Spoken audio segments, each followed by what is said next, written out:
Hello and welcome to the Learn English Lab, the place to be for anyone who wants to really boost their English skills. I'm Mike. Hi, everyone. And I'm so glad to be joined today by Sarah, our English language expert.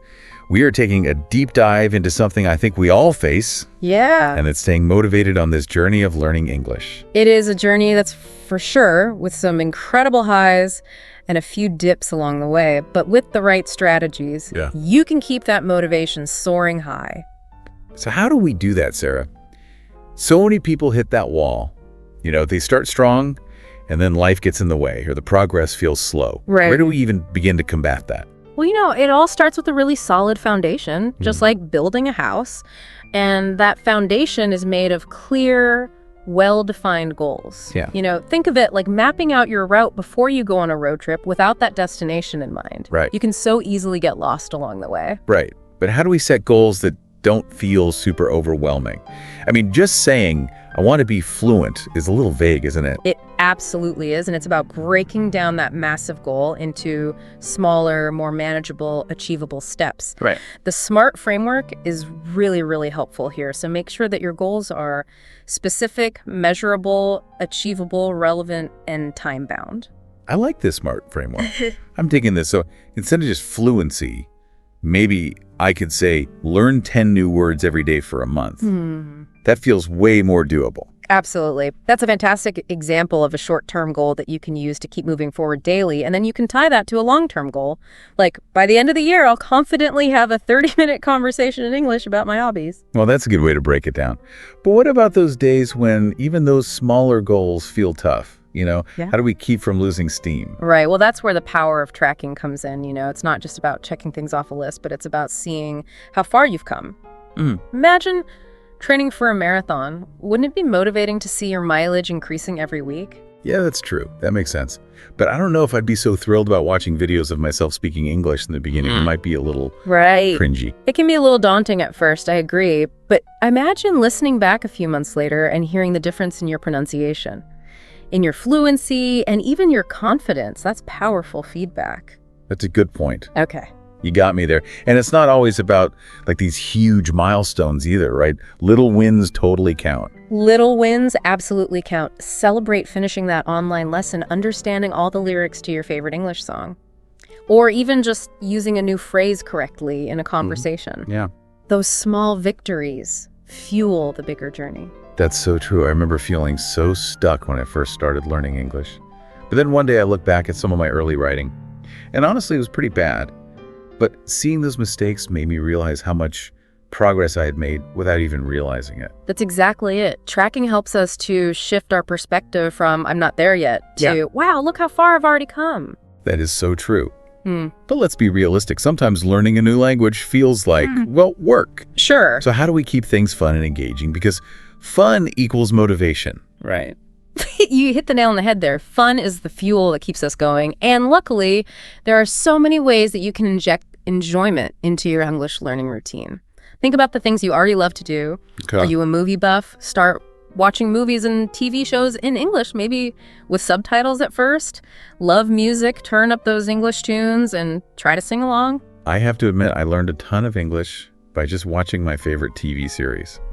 Hearing the language used naturally in a story I was already hooked on, it made such a difference. There you go. See, learning can happen without it even feeling like you're studying. Right. Don't forget the power of games, word games, online language learning apps, even a good old-fashioned crossword puzzle. They're fantastic for building vocabulary and grammar skills without feeling like a chore. Games and entertainment. Now you're talking my language. Yeah. But what about connecting with others? Learning English doesn't have to be a solo mission, right? Absolutely not. English isn't just about textbooks and grammar rules. Right. It's about communication and connection. Find a language partner to practice speaking with. Okay. Maybe someone who's also learning English or a native speaker who's learning your language. You can have conversations, exchange tips, motivate each other. Yeah. Finding a language partner was honestly a game changer for me. It took my speaking confidence to a whole new level. Yeah. Plus, it's just more fun to share that journey with someone. Exactly. And don't underestimate the power of community. Yeah.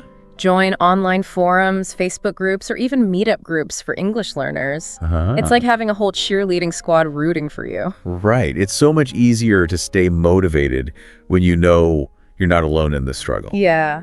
But what about those days when the motivation just nosedives? Yeah. When you hit a wall and you just feel like giving up. Right. What do we do then? Yeah. Those days are totally normal. Everyone experiences them. Okay. And that's when you need to remember your why. Why are you learning English in the first place? Oh. Is it to advance your career, travel the world, connect with people from different cultures, maybe even just enjoy English books and movies, whatever it is, write it down. Yeah.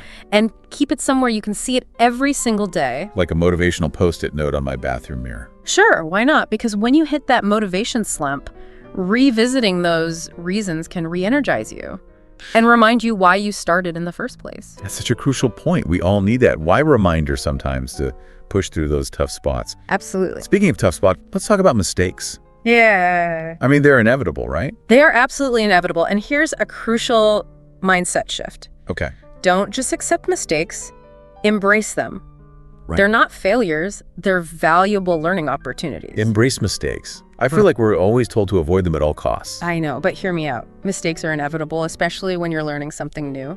Right. But they're also incredibly valuable learning opportunities. Think of them as feedback. They're showing you exactly where you need to focus your efforts. So how do we actually learn from our mistakes, not just, notice them and move on? Keep proactive. Yeah. Ask for feedback from your teacher, your language partner, or even use a grammar checker. Yeah. They can help you to pinpoint those areas for improvement. So leverage technology to turn those errors into stepping stones. Exactly. And speaking of technology, let's not forget the amazing array of resources that are available right at our fingertips. Yeah, there are so many cool apps and online tools out there. I feel like I'm constantly finding new ones. It's incredible, right? We've got language learning apps like Duolingo, Babbel, Memrise. They gamify the learning process and make it super engaging.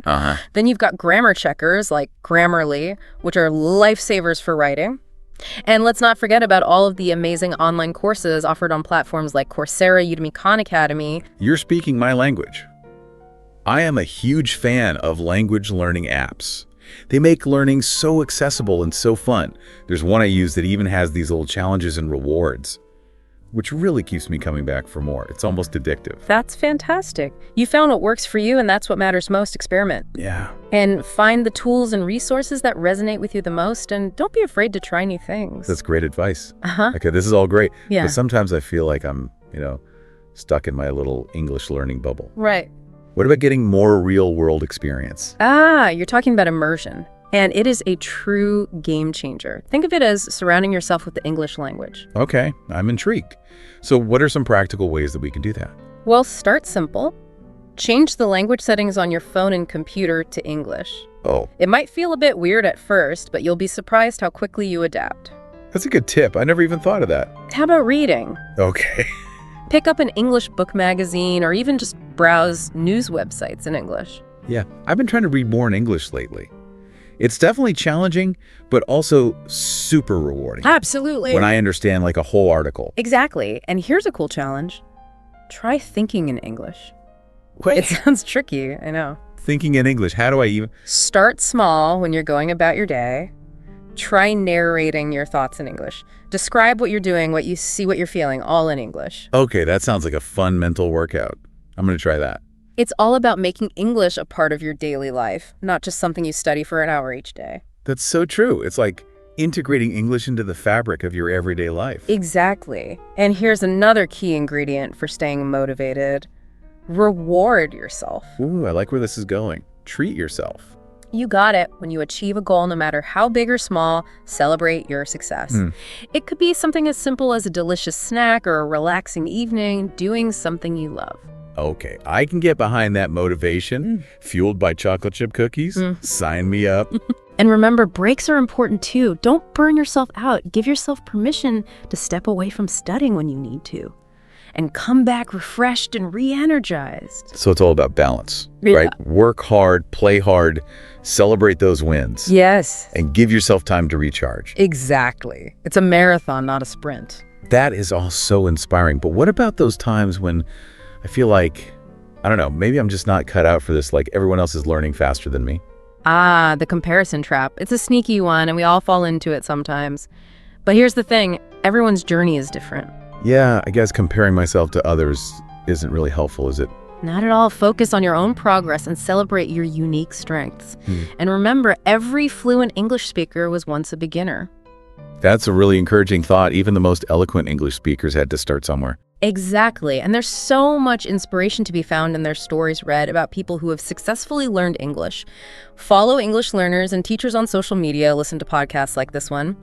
Their journeys can remind you that it is possible even when it feels challenging. That's so true. Hearing others' success stories can be so motivating. It's like, if they can do it, I can do it. Right. And above all, be patient and kind to yourself. Yeah. Learning a language takes time and effort. You're not going to become fluent overnight. So it's a journey, not a destination. Right. And it's okay to make mistakes along the way, embrace the process, celebrate your progress, and most importantly, have fun along the way. And speaking of visualizing success, one technique that can really bring those goals to life is creating a vision board. Ooh, a vision board. Okay, color me intrigued. What's the magic behind this? It's all about creating a visual representation of what you want to achieve. You know, find some magazines, print out some photos, or even just doodle some images that represent your English learning goals. Maybe it's a picture of yourself confidently giving a presentation in English, or chatting with locals in a bustling market in London, or even just curled up with a good book in English at a cozy cafe. Oh, I can already see it. So I make this awesome collage, but then what do I just like frame it and put it away? Definitely not. Put that vision board somewhere. You'll see it every single day. On your fridge, above your desk, even on your bathroom mirror, anywhere. It'll serve as the constant reminder of what you're working towards. Okay, got it. Vision board front and center. Yeah. But even with all the best intentions and visual aids, we all have those days when motivation just seems to vanish. Yeah. How do we deal with those motivational roadblocks? Those days are totally natural motivation, ebbs and flows. It's part of the process. Yeah. But sometimes a little shift in perspective can be all it takes to get back on track. Perspective shift. I like it. Tell me more about that. Instead of dwelling on how much further you have to go, take a moment to appreciate how far you've already come. Think back to when you first started learning English. Remember struggling to string together a basic sentence. Yeah. Look at you now! Whoa. When you put it like that, it really is amazing to think about how much we learn without even realizing it. Every word you learn, every grammar rule you master, every conversation you have in English, it all adds up. Celebrate those milestones no matter how small they seem. That's such a great reminder. It's easy to get caught up in what we haven't achieved yet and forget to acknowledge all the progress we've already made. Yeah. It's like focusing on the empty half of the glass instead of the full half. Exactly. And a little self-compassion can go a long way too. Learning a new language is a challenging process. So be kind to yourself along the way. So it's okay to have those days where I just can't seem to focus or I make a bunch of mistakes. Of course. It's all part of the journey. Everyone learns at their own pace, so there's no need to compare yourself to others. I think comparison is a trap we all fall into at some point. It's so easy to get discouraged when you see others seemingly progressing faster than you. Absolutely. But the truth is you never really know what someone else's journey is like. Focus on your own path. Celebrate your own unique achievements and trust the process. Fluency doesn't happen overnight. It takes consistent effort, dedication, and a healthy dose of patience. Okay, I'm feeling inspired. So far, we've talked about setting goals, tracking progress, having fun, embracing mistakes, mixing things up, visualization, remembering our why, seeking support, and being kind to ourselves. Anything else we should add to our English learning toolkit? Here's one that might surprise you. Teach what you learned to someone else. Wait a minute, teach someone else, but I'm still learning myself. I know it sounds counterintuitive, but there's a real magic to teaching. When you have to explain a concept to someone else, it forces you to really understand it yourself. So it helps solidify the knowledge in my own mind. Exactly. It's a fantastic way to reinforce what you've learned and identify any gaps in your understanding. Plus, you might just inspire someone else to start learning English too. Okay, I'm sold. Who should I teach? My cat, the barista at my local coffee shop. Maybe start with a friend, family member, or fellow English learner. You could even offer to help someone who's learning your native language in exchange for them helping you with English. Now that's a win-win situation. Okay. Yeah, I'm definitely adding teaching to my list of learning strategies, but sometimes even with all these amazing tips, it's easy to feel isolated on this language learning journey. You're absolutely right. It's easy to feel like you're going it alone, especially if you're learning primarily online or on your own. But remember, there's a whole community of English learners out there going through the same challenges and celebrating the same victories. So how do we tap into this amazing community? Where can we find these fellow language enthusiasts? The internet is your friend. There are tons of online forums, Facebook groups, and even meetup groups specifically for English learners. Like a virtual support group for language lovers. Exactly. You can connect with people from all over the world, share tips and resources, ask questions, find language exchange partners, and just generally feel like you're part of something bigger. This is such a great reminder that we're not alone in this journey. Sometimes just knowing that there are others out there facing similar challenges can be incredibly motivating. I completely agree. And sometimes the smallest changes can have a surprisingly big impact on our motivation. Ooh, I love these little nuggets of wisdom. Tell me more. What kind of simple changes are we talking about? Well, how about creating a dedicated space for your English learning? Like a special corner of my house where I can focus on my studies.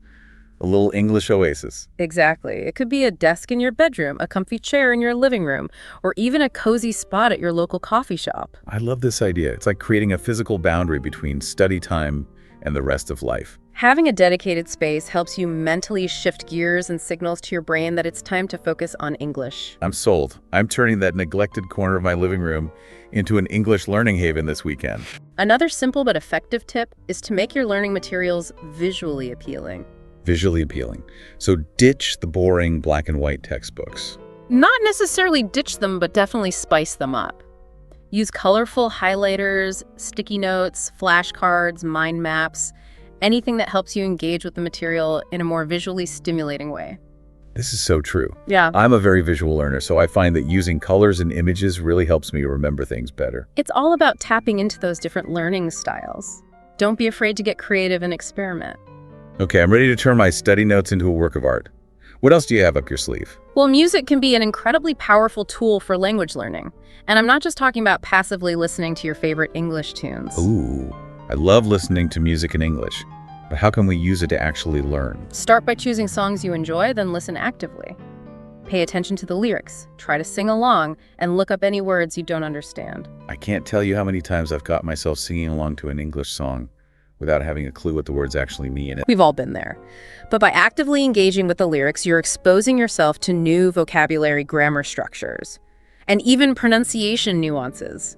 So it's like sneaking in some learning while jamming out to my favorite tunes. I like it. Music can also evoke emotions, which can help you remember the lyrics and the language associated with them. It's a win-win. That makes sense. Yeah. I know I definitely tend to remember things better when there's an emotional connection. So put on those headphones, crank up the volume, and let the learning begin. But of course, learning English isn't just about absorbing the language. Through music and reading, we also need to practice speaking. Oh man, speaking is the part that always trips me up. Any tips on how to get more comfortable speaking English? Speaking practice is often the most daunting part for language learners, but it's also absolutely essential. The good news is there are lots of ways to practice even if you don't live in an English-speaking country. Okay, lay it on me. What are your top tips for getting those speaking skills up to par? Well, finding a language exchange partner, as we mentioned earlier, is an excellent option. You can connect with someone online or in your local community who's also learning English or who speaks English as their native language. And then we just chat about whatever. Pretty much. You can talk about your hobbies, your interests, current events, anything that gets the conversation flowing. The point is to just start speaking and get comfortable expressing yourself in English. I like it. It's like having a built-in conversation buddy to practice with. And don't worry about making mistakes. That's what learning is all about. Your language partner is there to support you and help you improve. It's all about creating a safe and supportive space to practice and grow. Absolutely. And if you're not quite ready to jump into a conversation with another person, there are other options as well. Oh, like what? There are tons of online resources, websites, and apps specifically designed for language learners, where you can record yourself speaking and get feedback on your pronunciation and fluency.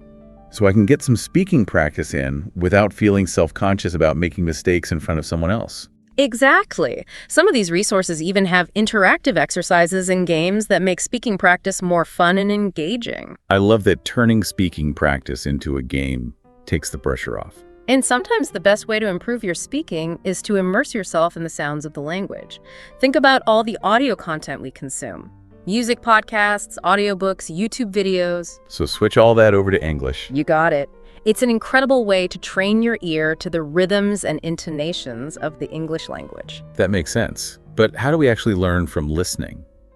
Just passively listening to English isn't going to magically make us fluent. You're right, passive listening isn't enough. You need to be an active listener. So when you're listening to English audio content, really focus on what you're hearing. Hit me with those active listening tips. First, pay close attention to the pronunciation of individual words and the overall flow of the sentences. Notice how native speakers connect words together and the intonation patterns they use. So it's not just about understanding the meaning, but also really paying attention to how the language sounds. You got it. Next, try to pick out key words and phrases that are repeated throughout the audio. These are usually the most important ideas being conveyed.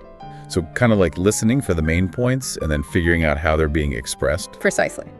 And lastly, don't hesitate to pause, rewind, and listen to sections multiple times until you truly grasp the meaning and how it's being pronounced. This is such valuable advice. Turning passive listening into active learning is a game changer. And one of the most effective ways to turn that passive absorption into active learning is to make English a habit. A habit. So like, I should start brushing my teeth in English. Maybe not that literally, but the idea is to weave English into your everyday routine in small, manageable ways. Okay, I'm liking this habit stacking approach. So what kind of habits are we talking about? Think about the things you already do without even thinking, checking your phone, scrolling through social media. Maybe you're reading a few articles online. What if you shifted those activities to English? So change my phone settings, follow some English language accounts, basically make my digital world a bit more English-centric. Exactly. Even those small changes can add up over time. Start following English language news outlets, bloggers, or YouTubers. Just a few minutes each day can make a big difference. It's almost like passively immersing yourself in the language, even when you're not officially studying. I dig it. And here's the real challenge. Cultivate the habit of thinking in English. Whoa, hold on. Thinking in English, that sounds incredibly advanced. Is that even possible for someone who's not fluent yet? It may seem intimidating, but it's a skill that anyone can develop with practice, and the sooner you start, the better. Okay, I'm up for the challenge. But how do I actually go about, thinking in another language? Start small as you go about your day. Try describing your actions, your thoughts, and feelings in English. So instead of thinking, I'm tired, think I'm feeling exhausted. Ooh, exhausted does sound a bit more dramatic than just plain tired. I like it. As you get more comfortable, try having mini conversations with yourself in English.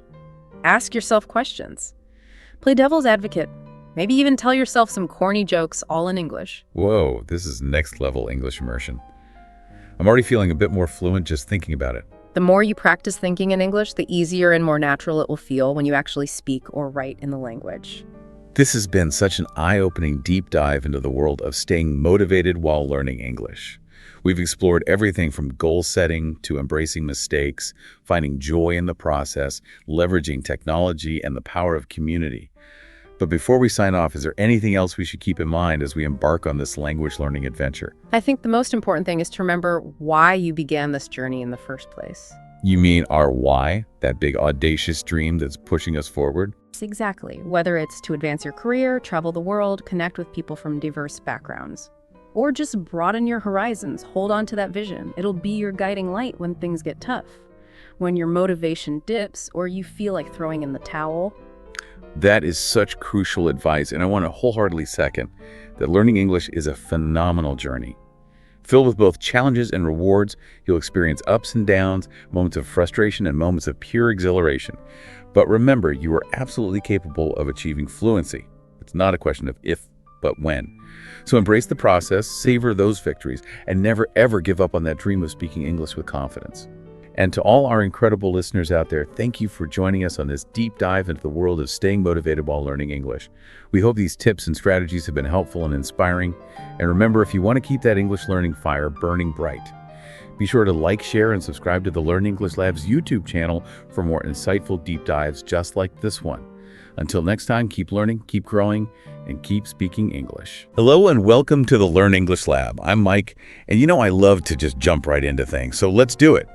Today we're taking a deep dive into the power of small acts of kindness, and I am absolutely thrilled to be joined by Sarah, our resident expert on, well, I guess we could call it human behavior, right? Delighted to be here, Mike, and you hit the nail on the head. That's exactly my area of expertise. I'm ready for you to blow my mind. Yeah. So one of the things that I found so fascinating when I was, doing a little bit of research for our deep dive today was just the science behind kindness. It's not just this like warm and fuzzy concept. Like there's actual brain chemistry happening It here. really is fascinating. We're not just talking about feeling good. When we perform or even witness acts of kindness, our brains kind of erupt in a symphony of neural activity. We experience a surge of oxytocin, which many people refer to as the love hormone because it fosters these feelings of connection and trust. So it's like our brains are literally wired for kindness. That's pretty wild when you think about it. It is, and there's even more. We also get a boost of serotonin, a neurotransmitter that's closely linked to happiness and well-being. So it's not just about spreading joy to others, it's also about reaping these incredible benefits ourselves. So it's like this win-win situation for everyone involved. Yeah. Makes you understand why people talk about the helper's high. But okay, I want to talk about this concept of the ripple effect, The idea that one little act of kindness can actually inspire countless others. Is there like a scientific basis for that? There absolutely is. It's a captivating phenomenon called moral elevation.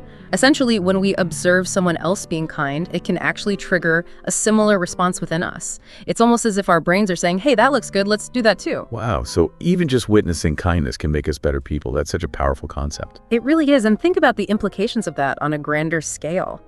If everyone practiced even these small acts of kindness, regularly imagine the kind of world we could create. A world overflowing with compassion and support. Okay, now I'm really getting on board.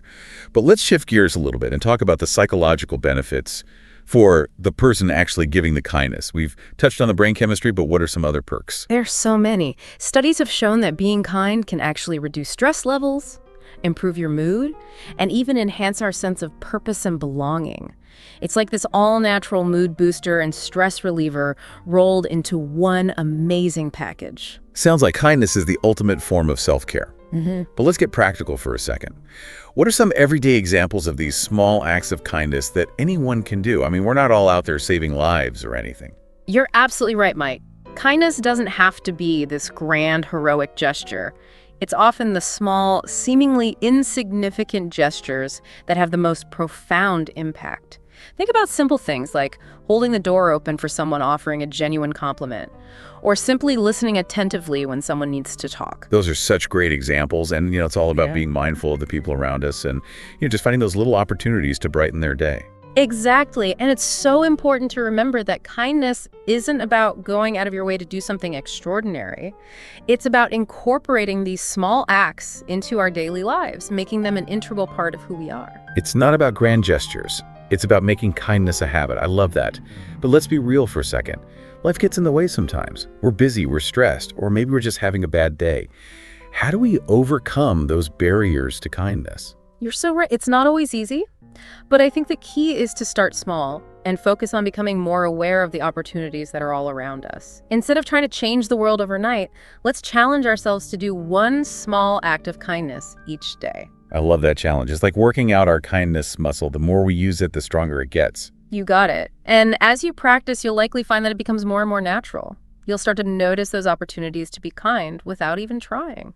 It really highlights how even small acts of kindness can create this ripple effect, leading to a more positive and compassionate world. But you know what? We're just scratching the surface of this amazing topic. There's so much more to uncover. I'm excited to dive into some specific examples and really break down why these small acts are so impactful. I am too. Honestly, I'm already feeling inspired to spread a little more kindness, and I bet our listeners are too, so stay tuned, everyone. When we come back, we'll be sharing even more practical tips and insights on harnessing the incredible power of small acts of kindness. Welcome back to Learn English Lab. We're having such a great conversation about the power of small acts of kindness. Before the break, we were talking about some simple yet really powerful acts of kindness, things like holding a door or offering a compliment or simply listening. I want to dive a little bit deeper into a couple of these, like what about active listening? How does that really qualify as an act of kindness? In today's world, it's so fast-paced and everyone is so busy.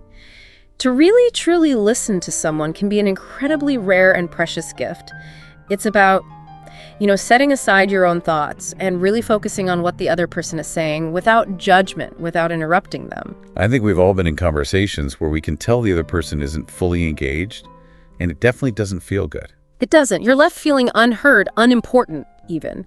But when someone truly listens to you, it validates your feelings, It deepens the connection between you. It's a way of saying, you matter, and what you have to say is important to me. So it's more than just hearing the words. It's making the other person feel seen and understood. Absolutely, and that can be incredibly powerful, especially if someone is going through a difficult time. What are some other, maybe acts of kindness that we might not immediately think of? Well, think about those little things that can make someone's day a little bit easier. Offering to help a colleague with a task, even if it's not technically your responsibility, or, something as simple as letting someone go ahead of you in line at the grocery store if they seem rushed. I remember one time I was struggling to carry this heavy box up some stairs, and this complete stranger stopped to help me. And it was such a small thing, but it meant the world to me at that moment. And that's exactly it, Mike. Those small acts, they often don't require a lot of time or effort, but they can have such a huge impact on the receiver's mood, their whole day even. It's like sending a message that you see them, you care, and you're willing to go the extra mile, even if it's just a few steps. What about things like writing a thank you note? It seems like nobody does that anymore. A handwritten thank you note is like a precious gem in today's digital age. It really shows that you took the time and effort to express your gratitude in a way that's tangible and real. It's something the receiver can hold on to and cherish. I love that. It's so much more personal than a quick text or email. What about sharing a meal with someone? That always seems to be something that brings people together. Oh, absolutely. Sharing a meal is a beautiful way to connect with others. There's just something so fundamental and primal about breaking bread together. It creates this sense of community and belonging. It's a time for sharing stories, laughter, and building memories. Yeah, it's like nourishing both our bodies and souls. And what about something as simple as offering a kind word to a stranger? Why is that so impactful? Sometimes a simple good morning or a genuine compliment can make someone's entire day, especially if they're feeling down or invisible. It's a reminder that they matter, that they are seen and appreciated. You never know what someone might be going through, and a kind word from a stranger could be exactly what they need to lift their spirits. It's like acknowledging their humanity, even in just a fleeting moment. It's a powerful reminder that we're all connected in some way. Exactly, and those little moments of connection, they can have a ripple effect, inspiring both the giver and the receiver to be more kind and compassionate to others. This is all so inspiring, but let's face it, we don't always feel like being kind. We all have those days, when we're stressed or tired or just having a bad day. What advice do you have for those moments? How do we kind of find that spark of kindness within ourselves when it feels like it's buried? That is such a great question, Mike, and it's so important to acknowledge that we're all human. We have good days and bad days, and sometimes kindness can feel like the last thing on our minds. But I think the key is to be kind to yourself first. Oh, that's so important. We can't pour from an empty cup, as they say. You got it. Taking care of your own needs is absolutely crucial before you can show up for others.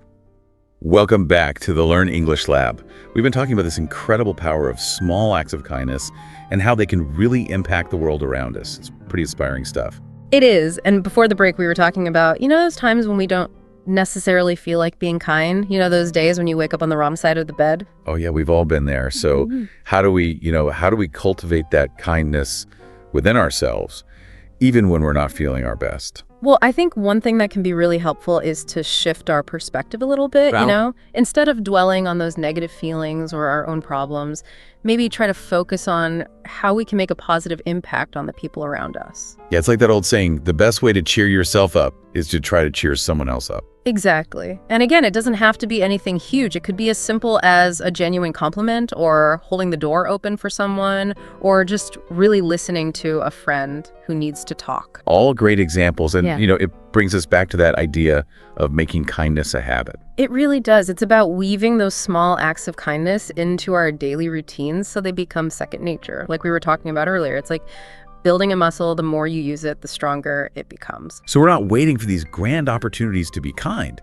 We're just making it a part of who we are and how we interact with the world every day. Exactly. And as we practice this, you'll find it becomes easier and more natural. You start noticing those little opportunities to show kindness without even thinking about it. And I can only imagine the impact that would have on our communities and the world as a whole. The ripple effect is real. One person's kindness can inspire countless others, and before you know it, you've created this wave of compassion that can truly transform the world around us. That's an incredible thought. So as we wrap up our deep dive into the power of small acts of kindness, what's the one thing you want our listeners to remember? At the end of the day, kindness is a choice. It's a choice we can make every single day.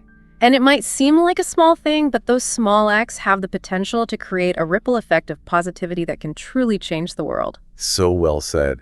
Sarah, thank you so much for this amazing conversation. I'm leaving here feeling so inspired to be more intentional about incorporating kindness into my own life. Me too. And I hope all of our listeners are feeling inspired as well. And if you enjoyed this deep dive and you want to hear more, be sure to hit that like button, share it with a friend, and subscribe to our channel for more explorations into the power of, kindness and language and all that good stuff. Until next time, keep learning, keep growing, and keep spreading kindness. Hello and welcome to the Learn English Lab. I'm Mike, and wow, are we in for a treat today? We're diving deep into something I think we all want more of in our lives, those amazing, supportive, truly fulfilling friendships. And to help us get there, we've got the incredible Sarah joining us. So happy to be here, Mike. We talk a lot about romantic relationships, but friendships, they're really the key to a longer, healthier, and happier life, wouldn't you say? Oh, absolutely. And it's not just like a warm, fuzzy feeling. There's actual science behind it. Studies show that having strong social connections can actually cut our risk of dying early by like 50%. It's basically having this built-in team to help you through all of life's craziness. It really is. And what's so cool is that those benefits, they're not just for your mental health. Having close friends, it actually helps your physical health too, Less stress, a stronger immune system. It even helps you bounce back faster when you do get sick. It's funny, we kind of take friendships for granted sometimes. But seriously, think about it. Who do you turn to when you're celebrating something awesome? Or when you just need a shoulder to cry on? It's those friends, right? The ones who really matter. It is those people. But I think it's important to separate those casual friends, the people you just kind of know from those true friends. Because a true friend, they're not just someone who's fun to be around. They actually care about how you're doing and want the best for you. Okay, so how can we tell the difference? What makes those ride or die friends so special? Well, one of the biggest things is that they're genuinely interested in you, It's not about waiting for their turn to talk, but actually wanting to hear about your hopes, your dream, even the stuff you're kind of afraid to share. It's about feeling like they see you, accept you for who you really are, quirks and all. I get it. It's like they're your biggest cheerleader, but they're also not afraid to call you out when you're messing up, right? Exactly. Being able to be vulnerable in them without feeling judged, because opening up is scary, let's be honest. But research shows that sharing those personal struggles with a close friend, it actually makes the bond stronger. You know what? I can totally relate to that. When I moved to a new city, I felt so lost, But then I started hanging out with people from this hiking group and talking about our lives while we were out in nature. It really helped us become close friends fast. There you go. That's a great example of how doing things together, sharing those experiences, it just creates this deeper connection, wouldn't you say? For sure. So we know these true friends are super valuable, and being vulnerable helps build those bonds. But the big question is, how do we actually find these amazing people? It can feel pretty intimidating, right? Like, where do you even start? You're telling me this whole modern world, it can make it harder to find those deep connections. But the good news is it's not about luck. It's about making a conscious effort. So we can't just sit back and hope for the best? Nope. You got to put yourself out there. Now, I know that might sound scary, but it doesn't mean you have to transform into this super social butterfly overnight. So baby steps are okay. Totally. Start small. If you're more on the quiet side, maybe just reconnect with an old friend. That could be a great first step. If you're naturally outgoing, just, pay attention to those moments when you feel a connection with someone. And then take a chance. See if you can turn it into something more. That takes some pressure off. It's like recognizing those little sparks and then doing something to fan the flames. Right. I like that. And the important thing is to be yourself, Authenticity, that's what attracts the right people. Share your real interests. Don't try to be someone you're not. So be yourself, be open to trying new things, and take the initiative. Got it. But let's be real. Sometimes it feels awkward, putting yourself out there. Any advice on how to make it less, cringy? You know what really helps? Being genuinely curious about other people. Ask questions, listen to their answers, and give them space to talk about themselves. Because let's be honest, people love talking about themselves, right? It makes them feel heard. Oh, you know what? That reminds me of this thing I read. It said that talking about yourself, it actually activates the same pleasure centers in your brain as food. And get this, sex. So no wonder people enjoy it so much. You're kidding. So asking questions and being a good listener, it's actually beneficial for both people. Win-win. That's amazing. So be ourselves, be curious, look for those activities we can share with others. Those are great starting points. But what else can we do to, level up our friend-making game? Sometimes it's those small, everyday moments that can make a difference. That smile you give a stranger, chatting with the barista, giving someone a genuine compliment, those little acts of kindness, they make you more approachable and might just open the door to a new connection. I love that. It's like planting little seeds of connection everywhere we go. You never know what might grow. Right, and sometimes those seeds, they sprout in the most unexpected places. I read this story about a guy who was new in town and felt super lonely, so he decided to walk his neighbor's dog. And that simple act, it led to him meeting all these new people and forming some really great friendships. Wow, that's a great reminder that even the smallest actions can have huge results.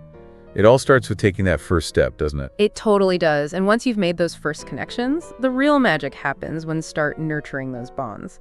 That's how we turn those acquaintances into true, lasting friendships. Okay, so we've talked about why friends are so important, how to spot a true friend, and some ways to meet new people. But what about keeping those friendships strong, especially when life gets super busy? I feel like that's where things get tricky. It definitely is. Life throws a lot our way, but don't worry, we've got you covered. When we come back, we're going to dive into the art of nurturing those friendships. So they don't just survive, but they actually thrive, even when things are crazy. Stay tuned. Welcome back to the Learn English Lab. We're right in the middle of our deep dive into building those awesome friendships that make life better, more fun, and hey, we even learned they can make you healthier. I'm so glad to be back, Mike. We've done some great work, right? Figuring out why friends are so important and how to start those first connections. But now let's switch gears a bit and talk about how to make those friendships last. That's the real challenge sometimes, wouldn't you say? I think so. I mean, it's like anything you value, your garden, your car, heck, even a comfy pair of shoes. Got to give them some love and attention if you want them to stay in good shape. Oh, I love that analogy because it's so true. Friendships, they're like any relationship. They need to be nurtured. Life gets in the way, we get busy, but those little things you do consistently, that's what really matters in keeping those bonds strong. So give us the goods. What are some practical tips to make sure we're not accidentally ghosting our friends, even when our schedules are packed? Okay, well, first off, regular check-ins, those are huge. And it doesn't have to be a big deal.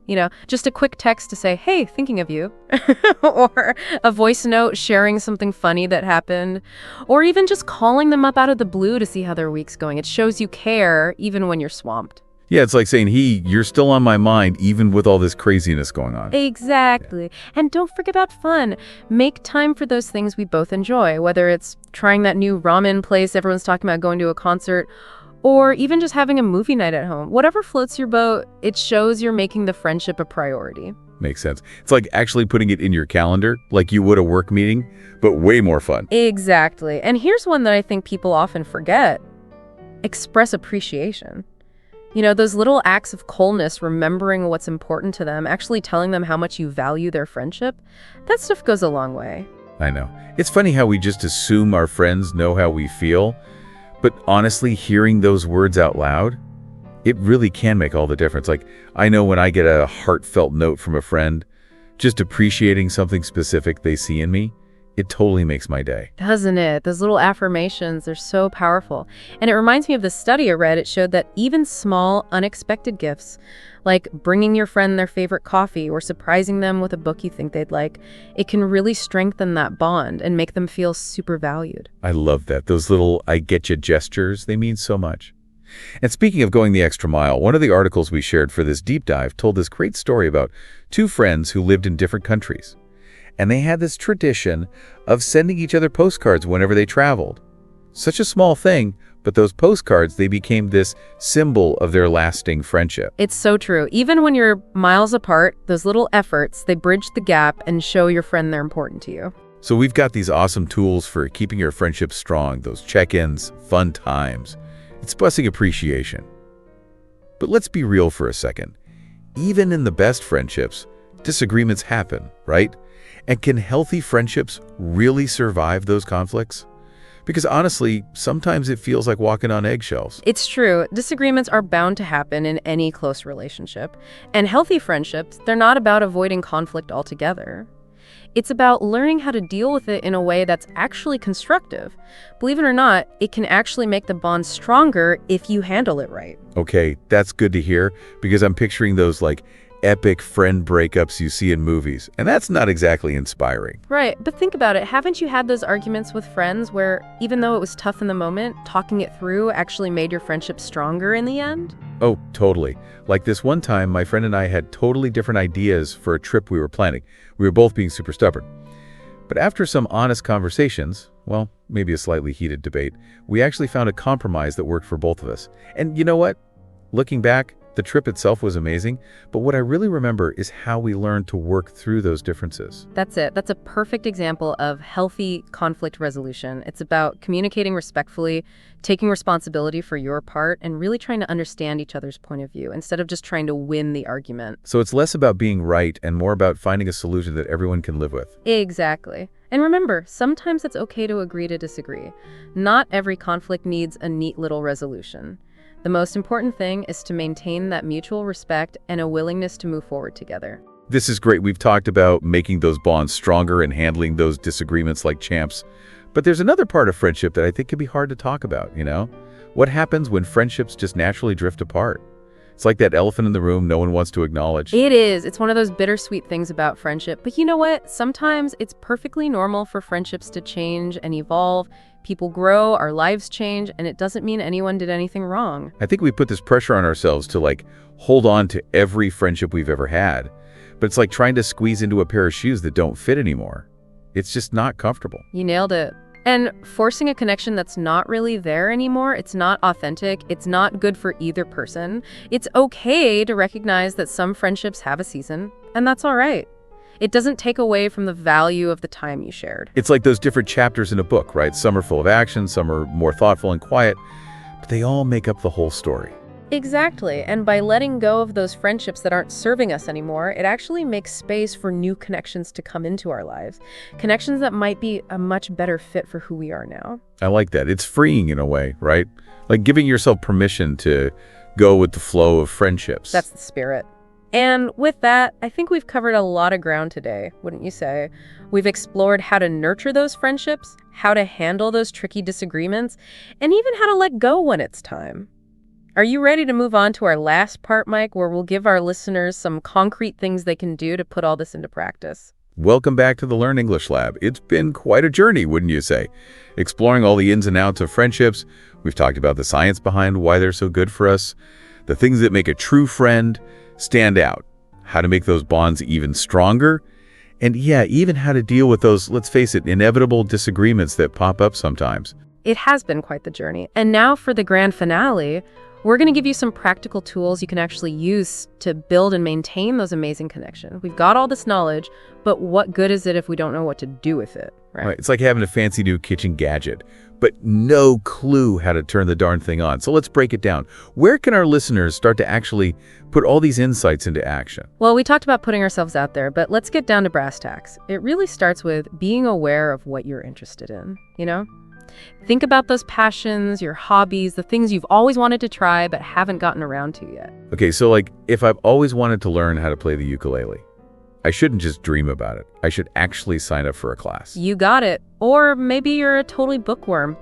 Joining a book club, that could be a great way to meet people who love reading just as much as you do. The point is, you got to create those opportunities to connect with people who share your passions. Makes sense. It's all about finding your tribe, right? Exactly. Having those shared interests, it just gives you something to talk about naturally, helps you build that connection. And don't limit yourself to just one thing. The more you explore, the more chances you have to meet people you really click with. So, like, diversify our social portfolio. I like it. And if the idea of like walking into a room full of strangers makes you want to hide, you know, there are other ways to connect online communities, you know, forums, Facebook groups.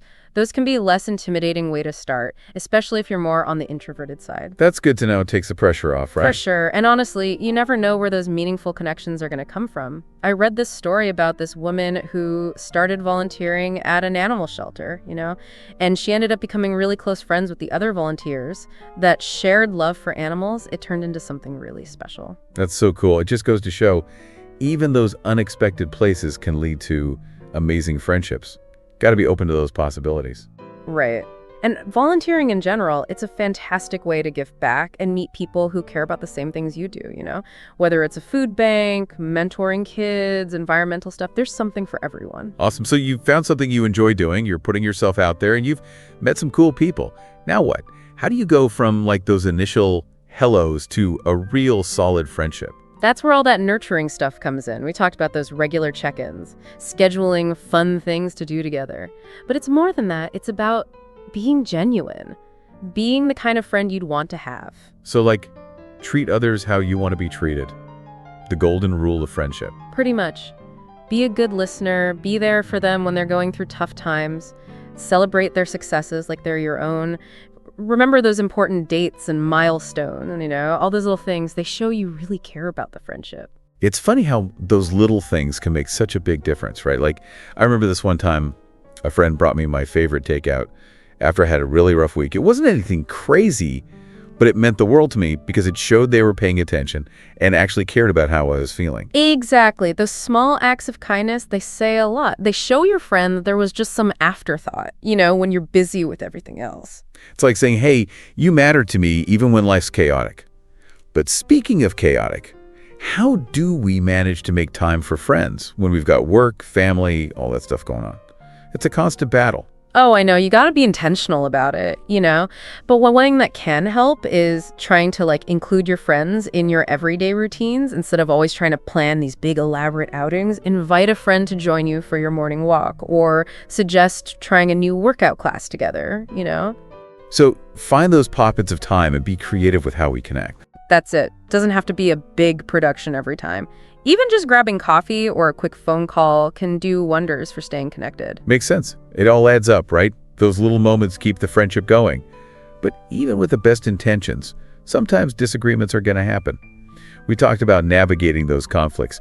Any other tips for dealing with those tricky situations? The key is to approach those conflicts wanting to understand, not to blame, Check your ego at the door and really listen to what the other person is saying. So it's a we're in this together kind of thing, not you versus me. Exactly. And communicate. Don't let things fester. If something's bothering you, say it. Calmly and respectfully, of course, focus on how you feel instead of attacking the other person. That's good advice. But what if you've tried to communicate, but the same issue keeps coming up? That's when you might need to have a deeper conversation about the friendship itself.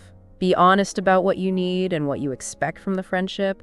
And be open to hearing their side of things too. Sometimes giving each other honest but kind feedback can actually change the dynamic for the better. I see your point.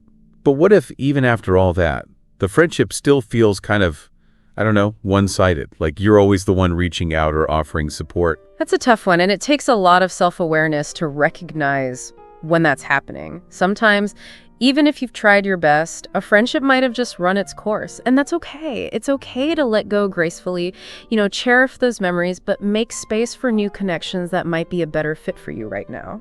I think that's important to remember. Friendships, they're like any relationship. They change over time. Sometimes they get stronger. Sometimes they naturally fade. And that's all right. It's all part of life, right? It really is. And the beautiful thing about friendship is that it's a two-way street. Just like we need to be mindful of who we surround ourselves with, we also got to strive to be a good friend to others, right? It's about pulling your own weight, being supportive, trustworthy, showing up authentically. It's not just about what you get, but what you give too. That's the heart of it, being the best version of ourselves so we can have a positive impact on the people around us. Wow, this has been such an incredible conversation. Thank you so much for being here with us at the Learn English Lab, Sarah. I feel like I've learned so much about the power of friendship. It's been a pleasure to be here. And to all you amazing listeners out there, thank you for joining us on this deep dive into friendships. Don't forget to like, share, and subscribe to this YouTube channel. We'll catch you next time on the Learn English Lab. Hello and welcome to the Learn English Lab. I'm Mike, and with me today is Sarah, our language expert. We're diving deep into a topic that I know a lot of you are really interested in, 13 ways to learn English quickly and effectively. It's great to be here, Mike. Yeah, this is going to be a really fun deep dive because we're not just giving generic advice, We're really going to uncover some specific methods that you can use to accelerate your learning. Exactly. And we're going to kick things off with this idea of surrounding yourself with English. So it's not just about studying. It's about making English a part of your daily life. One thing that we came across that I thought was so interesting is this idea of labeling everyday objects in your home with English names. Like, imagine you're just going about your day, you're making coffee or you're grabbing your coat, and boom, you're reinforcing those basic vocabulary words. Yeah, it's like you said, you're creating an immersive environment, right? It's like how children learn their first language. They're not sitting down with textbooks, they're just constantly surrounded by it and they absorb it naturally. Yeah, and there's actually a ton of research that supports this idea of repeated exposure. It allows your brain to just naturally pick up on the sounds and the rhythms of the language without even really trying. It's like you're laying the foundation without even realizing it. So it's about creating this English ecosystem all around you. I love that. Now let's talk about active listening, because this is where we go beyond just understanding the words, right? Right. Active listening is about really engaging with the nuances of spoken English. And one really effective way to do this is by training yourself to listen for different accents and dialects. Okay, that's interesting because I can see how in today's world, being able to understand different accents is so beneficial. You're going to encounter people from all over the globe. Exactly. And the cool thing is when your brain has to work with all these different pronunciations, it actually sharpens your overall listening comprehension. It's like a workout for your ears. All right, so we've talked about immersing ourselves in English. We've talked about actively listening to different accents. And now it's time to unlock the world of reading. But we're not talking about just picking up any random book. Right. The key here is to choose books that align with your interests. You know, what do you already enjoy reading in your native language? If you love mystery novels, well, dive into some English mystery novels. That makes so much sense. Because you want to keep it enjoyable, right? You don't want to force yourself to read something boring just because it's in English. Exactly. And there's a psychological aspect to this too. When you're reading something you're already interested in, the language feels less intimidating. So it's all about setting yourself up for success. Now, let's talk about writing, because this is another important piece of the puzzle. And we're not just talking about writing essays. No, writing is everywhere. Think text messages, emails, social media posts, even just writing a grocery list. Right. And one technique that we found really helpful is using writing prompts. Yeah, because sometimes you just sit down and you're like, what do I write about? Having a prompt gives you a starting point. It sparks your creativity. Yeah, it gets those creative juices flowing. Now let's talk about speaking practice, because this is ultimately what we're all aiming for, right? The ability to communicate confidently in English. Absolutely. And one of the most powerful techniques out there is called shadowing. It's basically where you listen to a native speaker and you try to mimic their pronunciation, intonation, even their rhythm. So you're trying to become a vocal twin almost. Exactly. But it's not just about mimicking sounds. It's about really internalizing the music of the language. You know how sentences flow, the pauses, the stresses. Mastering the art of conversation. All right, so we've talked about speaking practice. Now let's tackle the beast of English vocabulary. Oh, yes, the vocabulary. There are so many words to learn. But one thing that can make it more fun is playing word games. Word games, okay. I like where this is going. Yeah, think crossword puzzles. Scrabble those vocabulary building apps on your phone. That sounds way more fun than memorizing lists. But do those games actually help you in real life? They do, because when you're playing a game, you're more engaged, you're having fun, and that makes you more likely to remember the words. Plus, you're often thinking about different contexts and word associations. So it's about actively engaging with those words. Okay, let's move on to something that can be a bit intimidating: grammar. The dreaded grammar. But it doesn't have to be boring. You know, one thing that we found is that tongue twisters can be really helpful. Tongue twisters for grammar. How does that work? Well, tongue twisters often target specific sounds and grammatical structures that can be tricky for English learners. So by practicing them, you're not only training your mouth to make those sounds correctly, but you're also internalizing those grammatical patterns. So it's like sneaking in grammar practice through a fun activity. Okay, I like that. Now let's talk about pronunciation, because clear communication is key, and that relies on being understood. Absolutely. And you know what can really help with pronunciation? Singing along to English songs. Singing, like karaoke. Exactly, because music has this amazing ability to imprint rhythm, intonation, and pronunciation on our brains.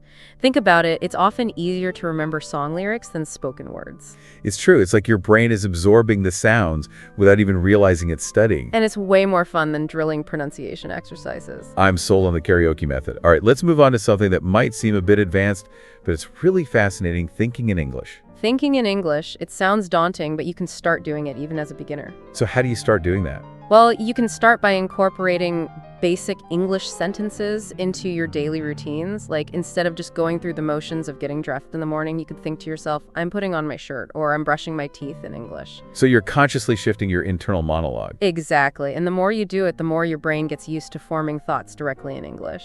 It's like building that mental muscle. Now, of course, we can't forget about technology and language learning. Right. Technology is an incredible tool. And one thing you can do is use voice assistants like Siri or Alexa to practice your speaking skills. So instead of just asking for the weather, you could actually have a conversation with them. Exactly. And these voice assistants are getting more and more sophisticated every day. So it's like having a readily available practice partner. That's amazing. It's like having a language tutor in your pocket. Now let's talk about something else that's really cool, AI storytelling. AI storytelling is so fascinating. There are tools out there that can help you create your own stories in English. It's like having a co-author. So it's not just about reading stories, it's about creating your own. Exactly. And this taps into our natural love of storytelling. You're expanding in vocabulary, honing your grammar skills, and you're immersing yourself in the culture of storytelling in English. It brings the learning to life. Now let's talk about a technique that often gets overlooked, translation. Translation. It often gets a bad rap, but it can actually be really helpful.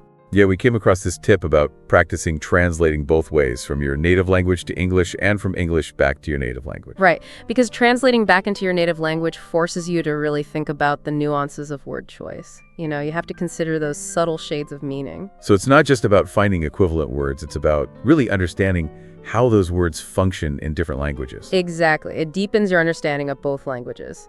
And finally, for those who prefer a more structured approach, there are always English courses. Yes, and we've heard great things about English Path. They seem to be doing some really innovative things with personalized language learning. Yeah, they create tailored learning plans that cater to your individual strengths and weaknesses. It's like having a customized roadmap for your English journey. So we've explored 12 incredible, powerful strategies. What's so cool is that there's no one-size-fits-all solution. The beauty is in finding the methods that resonate most with you, your learning style, your goals. Exactly. It's about embracing the journey, experimenting with different approaches, finding what works best for you. And you know what? We have one more strategy to unlock. Oh, there's more. There's more. And it's all about immersing yourself in English-speaking cultures. Cultural immersion. That's a great point, because language and culture are so intertwined. But for those who can't just hop on a plane to London or New York, how can we bring those cultural experiences into our lives? That's a great question. And the good news is you don't need a plane ticket. You can experience English-speaking cultures right where you are. Okay, tell me more. I'm all ears. Well, one of the easiest ways is to watch English language films and TV shows. Movie nights. I like it. Because you're not just passively watching, you're absorbing the language, you're picking up on colloquial expressions, you're getting insights into cultural norms, humor, social interactions. So you're seeing the language in action. Exactly. And it's way more engaging than just studying from a textbook. Okay, so movie nights are a must. What else?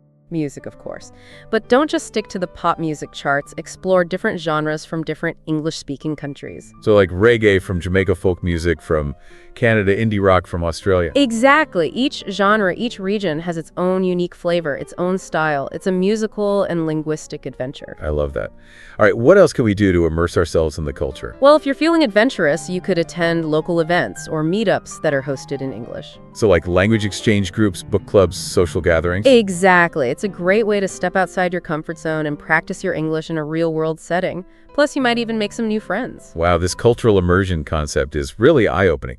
Any other tips before we move on? Just one more. Be patient with yourself. Language learning takes time. It's a journey, not a race. That's so important to remember. There will be bumps along the way, but it's all about embracing the process, celebrating the small victories, and knowing that you're making progress. Well said. Well, Sarah, this has been incredible. We've covered so much ground already, but I'm excited to delve even deeper in the next part of our deep dive. Me too, Mike. There's so much more to explore, and I can't wait to share these next set of tips and techniques with our listeners. And remember, it's a journey, right? It's not about being perfect. It's about enjoying the process and celebrating those little wins along the way. Exactly. So let's keep exploring this treasure trove of strategies. We've talked about immersing ourselves in English, actively listening, reading, writing, speaking, building vocabulary, tackling grammar, pronunciation, thinking in English, using technology, AI, storytelling, translation, structured courses. That's a lot. It is, but the great thing is you don't have to do everything at once, right? Start with one or two things that really resonate with you, and then gradually add more as you go. That's great advice. It's about finding your own pace and creating a learning plan that fits your life. And one thing that I noticed is that a lot of these strategies appeal to different learning styles. That's a great observation. It's so important to know how you learn best. Are you a visual learner, auditory, kinesthetic? Right. So if you're a visual learner, maybe you're drawn to flashcards or watching movies with subtitles. Exactly. And if you're more of an auditory learner, you might prefer podcasts or audiobooks. And if you're a kinesthetic learner, someone who learns by doing, you might enjoy role-playing or using gestures while we speak. The key is to experiment and find what works best for you. So it's not about being rigid, it's about being flexible and finding what you enjoy. Now, one question that comes up a lot is how to deal with mistakes. I mean, let's be real, we're all going to make mistakes. Oh, absolutely. Mistakes are inevitable, but they're also a crucial part of learning. Really? So how should we approach them? Well, you don't want to just ignore them, right? But you also don't want to let them discourage you. It's about finding that balance. So acknowledge them, but don't dwell on them. Exactly. See them as opportunities to learn and grow. So if you keep making the same grammar mistake, maybe it's a sign that you need to focus on that specific rule. Right, and there are so many resources out there that can help you identify and correct your mistakes. Grammar books, online exercises, language partners, even those AI-powered apps. The key is to see mistakes not as failures, but as stepping stones. And remember, even native speakers make mistakes. Language is always evolving. That's a good point. Now, another important factor in language learning is setting goals. Absolutely. Goals give you something to aim for. They keep you motivated. So how do we set effective language learning goals? Is it as simple as saying, I want to be fluent? Well, fluency is a great goal, but it's helpful to break it down into smaller, more specific steps. So instead of saying, I want to be fluent, maybe you say, I want to be able to have a 5-minute conversation about my hobbies. Exactly. Or I want to read one chapter of an English book every week. So make your goals specific, measurable, achievable, relevant, and time-bound. And don't forget to track your progress and celebrate those milestones. That's so important. It's easy to get caught up in the day-to-day and forget how far you've come. Now let's talk about something that could be a real challenge, motivation. Motivation. It's the fuel that keeps us going. Because let's face it, learning a new language takes time and effort. There will be times when you feel frustrated or discouraged. Absolutely. So how do we stay motivated? Well, one thing that can really help is connecting your language learning goals to your personal interests. So if you love to travel, maybe you use your English to research dream destinations or read travel blogs. Exactly. Or if you're a foodie, maybe you explore English language cookbooks or watch cooking shows. It's about finding ways to make it personal and relevant to your life. And don't forget to make it fun. If you're not enjoying the process, it's going to be much harder to stay motivated. I love that. It's all about finding that balance between effectiveness and enjoyment. And remember, language learning is a journey, not a destination. So enjoy the ride. Beautifully said. We've covered a lot in this episode, but before we wrap up this part, I want to touch on one more thing, creating a supportive learning environment. That's a great point. Your environment can have a huge impact on your success. So what does that mean, just having a quiet place to study? It's more than that. It's about surrounding yourself with people who support your goals. So finding a language partner, joining a study group, talking to friends who speak English. Exactly. It's about creating a sense of community. And it's about seeking out resources and communities that can help you along the way. It's about building a network of support. I think that's a perfect segue into the final part of our deep dive. I agree. Let's take a quick break, and when we come back, we'll explore some practical tools and techniques that can help you put all this amazing advice into action. All right, welcome back to the Learn English Lab. It's Mike here, still with Sarah, ready to dive into some more practical tips and techniques. Yeah, let's get down to the nitty-gritty. You know, those tools and resources that you can actually use right now to improve your English? Love it. So what do you have for us, Sarah?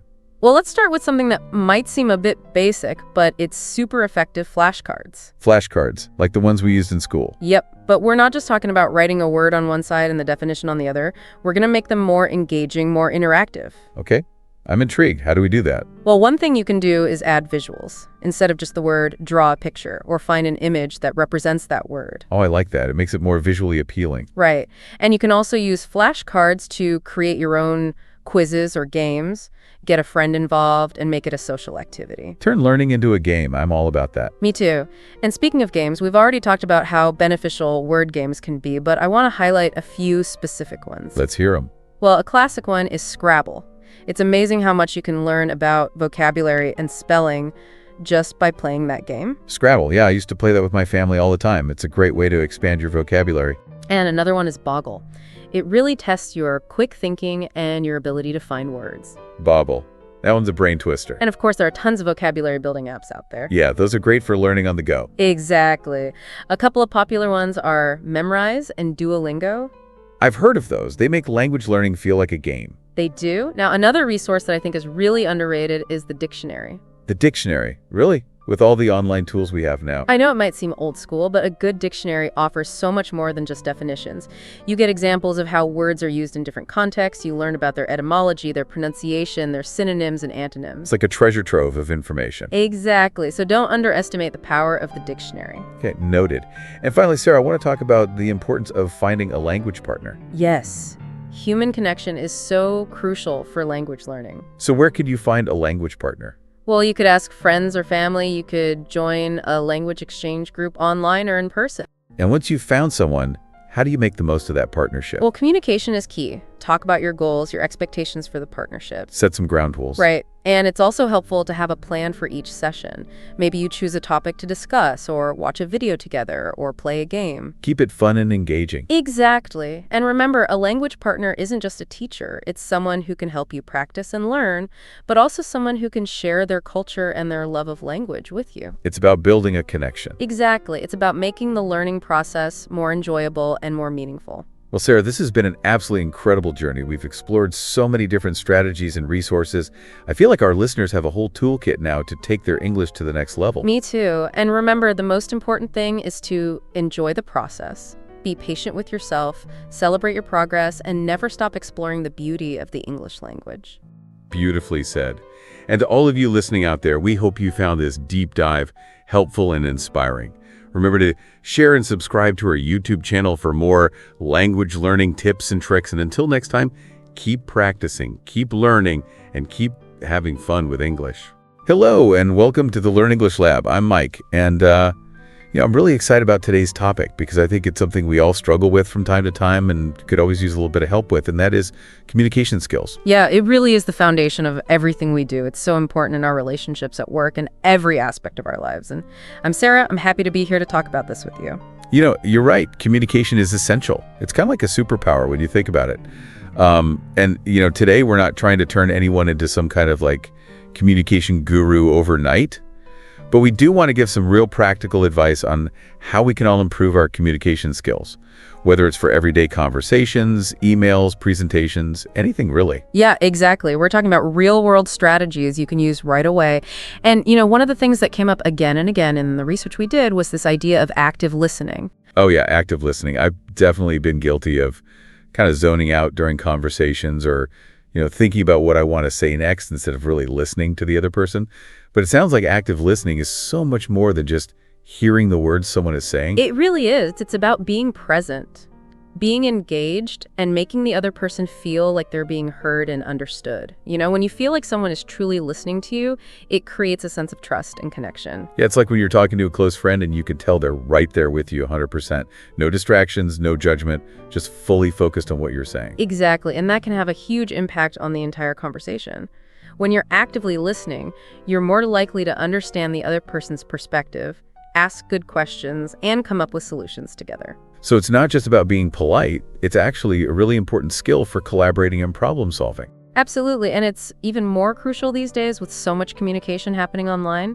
When you're not face-to-face, it can be harder to pick up on those subtle nonverbal cues, so you really have to make an extra effort to listen actively and make sure you're understanding each other. That makes a lot of sense. So active listening, that's like level 1 of communication mastery. What else can we do to improve our skills? Well, this is where things get really interesting because a lot of times we focus so much on the words we're saying, but what about all the other messages we're sending without even realizing it? You're talking about body language, right? I've definitely had those moments where I've completely misread someone's body language and it's made things super awkward. Oh, it happens to the best of us, but the reality is that our nonverbal communication can say just as much as our words. Think about it. You can tell if someone is bored or interested or even upset just by looking at their posture, their eye contact, their facial expressions. Yeah, it's like when someone says, "I'm fine," but their tone of voice and their crossed arms are telling a completely different story. Exactly. Our body language can either support our words or contradict them completely. And the interesting thing is that we can actually use this to our advantage. So are you saying there are like secret body language tricks we can use to get people to do what we want, like some kind of Jedi mind control? Not quite. But we can definitely be more aware of the nonverbal signals we're sending. For example, making eye contact is a great way to show you're engaged. And subtly mirroring someone's posture can help build rapport. Mirroring, so like if someone leans forward, I should lean forward too. Like we're doing some kind of synchronized dance. Well, think of it more as a subtle reflection, not an exact imitation. The key is to do it naturally and authentically. Got it. No robot moves allowed. But I do like the idea of being more aware of my own body language. Am I slouching? Am I fidgeting? Are my arms crossed like I'm putting up a wall? It's all about awareness. If you start paying attention to those nonverbal cues in yourself and in others, you'll be surprised by how much you learned. This is blowing my mind. I feel like I'm just scratching the surface of communication mastery here. Oh, we've only just begun. Let's shift gear for a minute and talk about another really important piece of communication writing skills. We do so much writing these days: emails, texts, social media posts, reports. It's endless. It could be overwhelming, but all the experts we looked at agree that good writing is basically good thinking. It makes you organize your ideas clearly so that other people can understand them. It's all about clarity and precision, whether you're writing a persuasive email or trying to tell a captivating story. And don't even get me started on the importance of proofreading. I can't tell you how many emails I've sent with embarrassing typos that made me want to hide under my desk. Oh, we've all been there. But thankfully, we have some amazing tools now to help us catch those mistakes. Grammar checking software can be a lifesaver. Oh, I love those tools. They're so helpful. But it's not just about being grammatically correct. It's about making sure your message is clear, concise, and gets to the point. Nobody wants to read a giant wall of text. You're so right. It's like decluttering your writing. Get rid of all the unnecessary words and phrases and let your ideas shine through. I love that analogy. So clear writing equals clear thinking. But how can we make our writing even more engaging and memorable? That's where storytelling comes in, right? Absolutely. Stories are powerful. We're hardwired to connect with them. They capture our attention, trigger our emotions, and help us remember information. Think about your favorite TED Talks or presentations. They often use storytelling to make their messages stick. Oh, totally. I've seen TED Talks that have completely changed my perspective on things. And it's all because the speaker told a compelling story that drew me in. Stories help us relate to information and make it feel more real. And you don't have to be a professional storyteller to use this technique. We can all find stories from our own lives that can make our messages more persuasive and help us connect with our audience on a human level. So instead of just listing facts and figures, I could share a personal anecdote or an example to bring my message to life. Exactly. It's a much more engaging way to communicate. And it brings us to another important idea: authenticity. Authenticity. It seems like that's a theme that keeps coming up in everything we've talked about so far, from active listening to body language to storytelling. It's true, because at the end of the day, communication is about connecting with other human beings. And that connection is built on trust and being genuine. When you're authentic, you're showing up as your true self without any masks or filters. But that to be scary. What if people don't like the real me?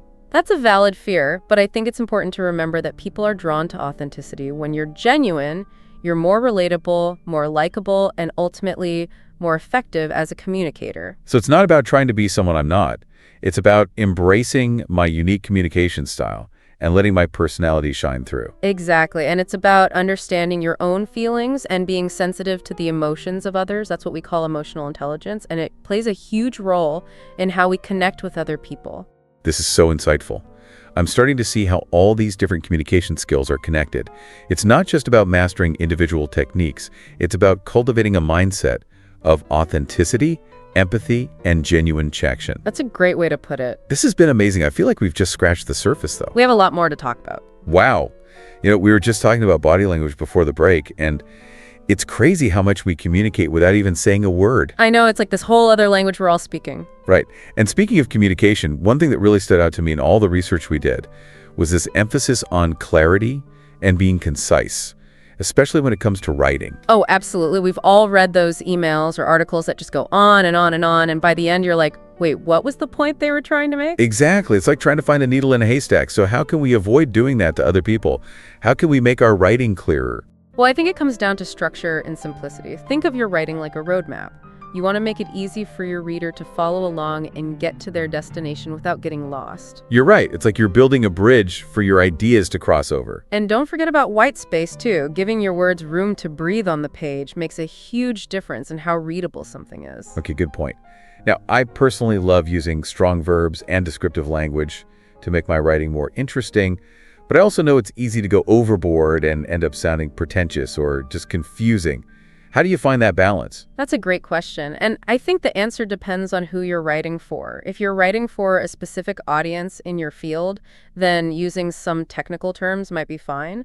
But if you're writing for a general audience, it's best to stick with clear and simple language that everyone can understand. Makes sense. Don't use your fancy words unless they really add something to your message. Right.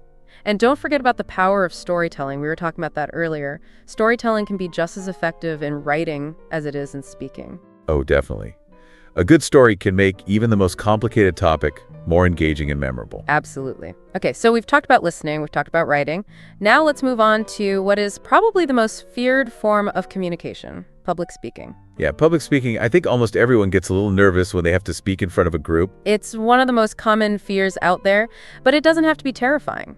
With practice and the right mindset, anyone can become a confident and engaging public speaker. Okay, so how do we get started? What are some tips for calming those nerves and giving a great presentation? Well, the first thing is to know your material really well. The more familiar you are with your topic, the more confident you'll feel. That makes sense. You have to have a solid foundation to stand on. Exactly. And don't be afraid to practice, practice, practice. You can rehearse in front of a mirror or with friends or family, or even record yourself to see how you come across. Practice makes perfect, right?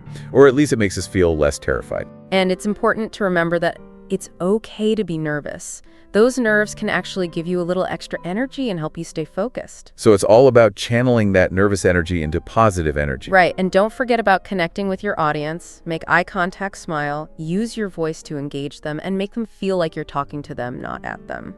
That's good advice. Okay, now for the part I always dread questions from the audience. I always freeze up when someone asks me a question I don't know the answer to. A lot of people feel that way, but remember, questions are a good thing. They mean your audience is interested and wants to learn more. So instead of dreading questions, I should welcome them. And if you don't know the answer to a question, it's perfectly fine to say, "That's a great question. I don't have the answer right now, but I'll be happy to look into it and get back to you." Phew, that takes the pressure off. The more you practice public speaking, the more comfortable you'll become. It's like anything else. The more you do it, the easier it gets. And who knows, maybe you'll even start to enjoy it. Okay, so we've talked about listening, writing, speaking. What other communication skills do we need in our arsenal? Well, in today's world, we can't forget about online communication. That's a whole other set of challenges. Oh yeah, for sure. Email, social media, instant messaging. It seems like we're always communicating online these days. And it can be tricky sometimes. It's so easy to misinterpret someone's tone or intention in a text or an email. You're right, and without those nonverbal cues we can rely on when we're face-to-face, it's easy for misunderstandings to happen. So how can we make sure our digital communication is clear, effective, and professional? I think the most important thing is to be mindful of your tone. It's really easy to come across as abrupt or rude in writing, even when you don't mean to be. Especially when you're typing quickly and not really thinking about how your words might sound to the other person. So it's always a good idea to reread your emails or messages before you hit send. Just make sure they convey the tone you intended. And sometimes adding an emoji can help soften the tone of a message too, like a smiley face. Emojis can be helpful, but use them carefully and always be aware of who you're communicating with. What's appropriate for a text message to a friend might not be appropriate for a formal email to a client. Good point. It's all about context, speaking of which. What about social media? It's such a powerful tool for connecting with people, but it can also be a minefield if you're not careful. It's true. Anything you post online is out there for the world to see. Potential employers, clients, even future romantic partners. So think before you told. And be mindful of your privacy settings. Social media can be a great way to connect with people, but it's important to protect your personal information. One thing I've noticed about online communication is that it can feel very impersonal. It's easy to forget that there's a real person on the other side of the screen. That's a really important point. We need to make an effort to bring that human element into our online interactions. Use people's names, show genuine interest in what they have to say, and don't be afraid to pick up the phone or have a video call if you need to have a more personal conversation. Sometimes a real conversation is just better. Okay, so we've covered listening, writing, speaking, and online communication. What else? Well, there's one more essential aspect of communication that I want to touch on before we wrap up, and that's feedback, both giving and receiving feedback. Feedback is so important for growth, but it can be hard to give and receive sometimes, especially when it's negative. It's definitely a delicate balance. We want to be honest and helpful, but we also don't want to hurt anyone's feelings or damage relationships. So how do we give feedback that's constructive and not hurtful? I think the key is to approach it with empathy and a genuine desire to help the other person improve.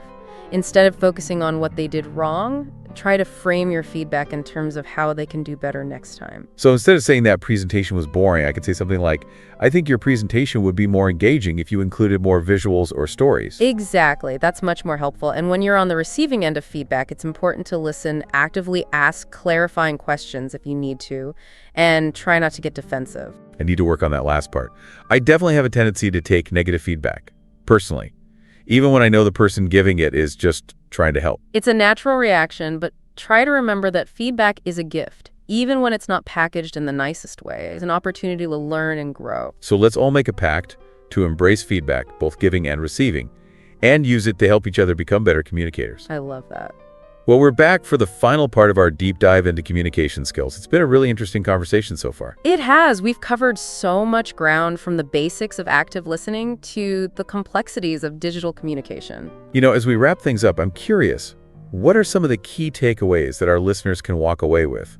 What are the big ideas that can really make a difference in how we communicate? If I had to sum it all up in one sentence, I'd say communication is about building bridges. It's about connecting with people, understanding their perspective, and creating strong relationships. I love that. And it really ties everything together, doesn't it? Active listening, clear writing body language. It's all about making those connections. Exactly. And it's important to remember that communication is a two-way street. It's not just about getting our own point across. It's also about listening to and understanding the other person. It's like a dance, where both partners have to be in sync and responsive to each other. That's a great analogy. And like any dance, it takes practice, patience, and a willingness to adapt. One thing that really stood out to me during this conversation is that there's no one right way to communicate. We all have our own unique styles and strengths. That's so true, and it's important to embrace that. What works for one person might not work for another. The key is to be self-aware and to understand your own communication style. So if I'm more of an introvert and I prefer to communicate inviting, that's okay. I don't have to force myself to be a big extroverted public speaker. Exactly. You can still be a very effective communicator, even if you're not the most outgoing person in the room. In fact, sometimes the people who listen the most are the best communicators. That's encouraging to hear. So there's power in every communication style. And remember, communication is a skill that you can develop and improve over time. It's a lifelong journey. And it's okay to make mistakes along the way, right? Absolutely. Everyone makes mistakes. What matters is that we learn from them and keep trying to get better. So as we wrap up our deep dive, what's one final piece of advice you would give to our listeners who want to improve their communication skills? Be present, be mindful, and be authentic. Those three things will take you a long way. That's great advice. I think we can all benefit from that. So to all of our listeners out there, thank you so much for joining us for this deep dive into the world of communication skills. We hope you found it helpful. And don't forget to like, share, and subscribe to the Learn English Lab for more deep dives into topics that matter. Until next time, keep practicing those communication skills and go out there and connect with the world. Hey everyone, and welcome back to the Learn English Lab. I'm Mike, your host, and today we're going to do a deep dive into a topic that is super important for better communication. Okay. Active listening. We've got a true expert in communication with us today. Sarah, thanks for joining us. You're welcome, Mike. Happy to be here. Now, I think we've all been there, right? Yeah. You're talking to someone and you just know they're not really listening. Yeah. Like their eyes are glazed over or they're just waiting to jump in with their response before you've even finished your thought. It's like talking to a brick wall. But, active listening, it's about way more than just hearing the words. Right. It's about really understanding the speaker's full message, their feelings, their intentions, even the stuff they're not saying. So, Sarah, can you break that down for us a bit? What is active listening and why is it so important? You're spot on, Mike. It's a whole different thing than just passively listening to words. It's about really being present and engaged with the person who's talking, not just waiting for your chance to jump in. It's about getting their message on all those levels. The words, of course, but also the emotions behind them, their body language, even their unspoken intentions. Like you're tuning into their whole being, not just their words. And it's so important for so many reasons, Mike. For one thing, it's like the foundation of any strong relationship, When you actually practice active listening, you build that trust and respect with the other person. It shows them that you genuinely care about what they have to say, and you're really trying to understand their point of view. And that can make a huge difference, avoiding conflicts, building a good connection, and making your relationships with the people around you even stronger. It really can. And it's not just personal relationships either, right? No, not at all. It's super important for work, too. Think about it. When you're in a meeting or you're negotiating something or even just pitching an idea to your boss, being a good listener can really set you apart. It helps you get the information you need, understand everyone's point of view, and respond thoughtfully. Those are all such key skills for leadership and collaboration and, just being good at solving problems. For sure. And it's funny because a lot of people just assume that listening is something we do naturally. Yeah. But being an active listener, it's a skill, something you can actually work on and get better at. It's like learning a language or playing a musical instrument. The more you practice, the better you get. It's so true. And I remember when I first learned about active listening, I was blown away by this stat. Did you know that the average person only remembers like 25% what they hear after 2 months? Really? 75% just goes in one ear and out the other. Wow, that's wild. But it makes sense, right? When we really engage with information, when we consciously make that effort to listen and process it, our brains hold on to it better. Active listening techniques actually activate more areas of our brains. Oh, interesting. Which helps with memory and understanding. It's like giving your brain a workout. And we're not just talking about words here either. Remember, body language and all those nonverbal cues are a huge part of communication. Some research even suggests that over 65% of what we communicate isn't even spoken. Wow. So if most of what we're communicating isn't even in the words themselves, active listening has to be about way more than just what we hear. Exactly. You've got to pay attention to the speaker's whole presence, their energy, everything. Exactly. We need to be tuned in to all those subtle signals the speaker is giving us, both verbal and nonverbal. Their facial expressions, tone of voice, posture, even how they're using their hands. All those things give us these little insights into what they're really feeling and what they mean. It's like reading between the lines of the conversation. Okay, I'm starting to get it. Yeah. But how do we actually do this? How do we get better at active listening? What are some things we can do? That's the million-dollar question, right? The good news is anyone can improve their active listening skills. It's about being intentional about it and practicing. Yeah. And like any skill, the more you do it, the more natural it becomes. Right. So let's dive into some of those essential techniques. Okay, lay it on us. What are your top tips for becoming a better active listener? Okay, so first off, paying attention. It might seem obvious, but in this world of ours with distractions everywhere, it's actually harder than it sounds. Oh, yeah. Put your phone away, turn off those notifications. Find a quiet spot if you can. Make eye contact with the person who's talking and focus on what they're saying. Don't let your mind drift off and try to resist the urge to interrupt or plan what you're going to say next while they're still talking. Okay, so put the phone down, close the laptop, be present in the moment. I think we could all use a reminder about that sometimes. Definitely. Next up is showing that you're engaged. It's not enough to just be there. Yeah. You have to show the speaker that you're really listening and that you care what they have to say. Right. Nod your head, smile at the right moments, use little verbal cues like or I see to keep them going. It just lets them know you're with them and interested in what they're saying. So it's like giving them little signals that you're on the same page. Exactly. Those tiny cues make all the difference. And then there's providing feedback. This is where we take our listening to the next level. To make sure you're really understanding the speaker's message, try putting what you've heard into your own words. Okay. Say something like, so what you're saying is, or it sounds like you feel. This not only shows them you're paying attention, but also gives them a chance to make sure you've got it right. So paraphrasing is like hitting the save button, making sure you've stored the information correctly. Exactly. It helps both of you make sure you're on the same page. Another great technique is asking open-ended questions. This is about going beyond those simple yes or no questions and really inviting the speaker to go deeper into their thoughts and feelings. Try things like, can you tell me more about that? Or how did that make you feel? These types of questions show real interest and encourage the speaker to open up more. Those open-ended questions are so important. It gives them the space to really unpack everything instead of just giving a surface-level response. Absolutely. And maybe the most important one of all is withholding judgment. This means fighting that urge to jump in with solutions or force your opinions on them or give advice they didn't ask for. It's about making a safe space where they can share their thoughts and feelings without being judged or criticized. Sometimes people just need to vent or process their emotions, and the best thing you can do is just listen without trying to fix anything. That is a big one. Yeah. It's so tempting to jump in with advice, especially when we care about the person who's talking. Yeah. But sometimes the best thing we can do is just listen with empathy and understanding.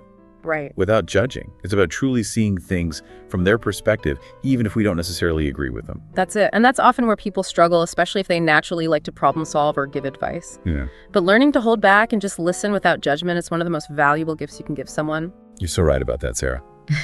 And I think this leads us perfectly into the next part of our deep dive. I'd love to hear an example of how this works in a real conversation. Yeah. Like, how do these techniques actually play out? Absolutely. I'm happy to share an example. So picture this. Two friends, Lisa and Jody. Lisa's had a fight with her sister, and she's really upset. Okay. She calls Jody to talk about it. So Jody's going to use her active listening skills to be there for her friend. Okay. I can picture this.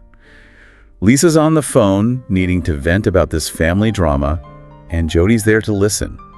What happens next? So imagine Lisa says something like, I just had this huge fight with my sister and I'm so upset. She just blew me off when I tried to talk to her about planning our parents' anniversary party, and now I feel terrible. Okay, so Lisa is clearly hurt and frustrated. It's Jody's time to shine as an active listener. Exactly. Instead of jumping in with advice or opinions, Jody starts by simply acknowledging how Lisa's feeling. She might say something like, wow, that sounds really rough. You must be feeling so hurt and angry right now. Okay, so right away, Jody is showing empathy and validating Lisa's feelings. She's not dismissing the situation or jumping to solutions. She's just letting Lisa know that she hears her and understands. Yes, exactly. And that's so important. To encourage Lisa to share more, Jody then asks an open-ended question like, can you tell me more about what happened? Okay. This gives Lisa the space to explain everything in her own words and work through those emotions. I love that. Yeah. It's so tempting to jump in with our own thoughts and advice, but sometimes the best thing we can do is create that space for the other person to tell their story. You're spot on. And as Lisa's talking, Jody continues to show that she's engaged by making eye contact, nodding, and using those little verbal cues like, and I see to show she's following along. Right. These cues are so small but so important. They show Lisa that Jody's present and really listening, even though she's not saying much. They create a sense of connection and support that's crucial in these kinds of conversations. Now, to make sure she's really understanding everything correctly, Jody uses paraphrasing. She might say something like, so it sounds like you're feeling hurt because your sister didn't seem interested in your ideas for the party, and it made you feel like your input wasn't valued. Perfect. That's paraphrasing in action. It not only shows Lisa that Jody's listening, but it also gives Lisa a chance to correct Jody if she's missed something or misunderstood. This back and forth makes sure they're both on the same page. Exactly. And that's a good place to take a pause for now. We've covered a lot of ground already. You know, from what active listening is to why it's so important to some of those essential techniques and even how they look in a real conversation. Yeah, we have. But we're just getting started. In the next part, we'll dive even deeper into the ins and outs of active listening. We'll explore some more advanced techniques and tackle some of the challenges that come up in those real-world conversations. Can't wait to hear more. Stay tuned for part 2 of our active listening adventure. Welcome back to the deep dive, everyone. We're picking up right where we left off, exploring the fascinating world of active listening with our expert, Sarah. Right. In part 1, we talked about what active listening is, why it's so important, but now I'm really keen to get into the how. Okay. Sarah, what are some more practical tips and techniques that we can use to really sharpen our listening skills and make those conversations we have every day more meaningful and have more impact? You're absolutely right, Mike. Knowing the theory is great, but putting it into practice is where the real magic happens. So let's jump right into some more of those actionable strategies that you can start using today. One tip that might sound a bit counterintuitive at first is this. Don't just listen with your ears, listen with your whole body. Okay. What I mean by that is pay attention to your posture, your facial expressions, even your breathing. When you're truly engaged in a conversation, your body naturally reflects that. You tend to lean forward slightly, you make eye contact, and your facial expressions mirror the speaker's emotions. But on the other hand, if you're bored or distracted, you might slouch across your arms or avoid eye contact. It's like your body is speaking a language of its own, and you want to make sure you're sending the right message. That's such a great point. It's like we're sending these nonverbal signals all the time, whether we realize it or not. So we need to be mindful of our body language and make sure it's aligned with our intention to be present and engaged in the conversation. Absolutely. And here's another interesting tip. Try to listen between the lines. Okay. Often what people don't say is just as important as what they do say. Pay attention to their tone of voice, their pauses, their body language. Are they hesitant to share certain details? Do they seem to be holding back their true feelings? Tuning into these subtle cues can give you valuable insights into the speaker's underlying emotions and intentions. So it's almost like we're playing detective. Yes. Looking for those little clues in the speaker's behavior and trying to piece together the full story. Precisely. Active listening is about more than just taking words at face value. It's about reading between the lines and understanding the deeper meaning behind the message. And sometimes that means paying attention to what's not being said. Right. Okay, that makes a lot of sense. Yeah. Now, what about those times when we're in a conversation with someone and we genuinely don't understand what they're trying to say? Maybe they're using jargon that we're not familiar with, or their explanation is just confusing. Yeah. What's the best way to handle those situations without interrupting the flow of the conversation or making the speaker feel like we're not paying attention? That's a common challenge, and it's important to address it in a way that shows respect for the speaker. Instead of just nodding along and pretending you understand, don't be afraid to ask clarifying questions. Okay. You could say something like, "I'm not sure I follow you there. Could you explain that a bit more?" Or, "What do you mean by," and then repeat the specific term or phrase that you didn't understand. So it's better to just pause for a moment and ask for clarification than to just fake it and risk misunderstanding the whole point of the conversation. Exactly. It's about being honest about your understanding and taking the time to get on the same page as the speaker. And here's another tip for those moments when you need a little extra help processing what you're hearing. Try silently summarizing the speaker's key points in your own words.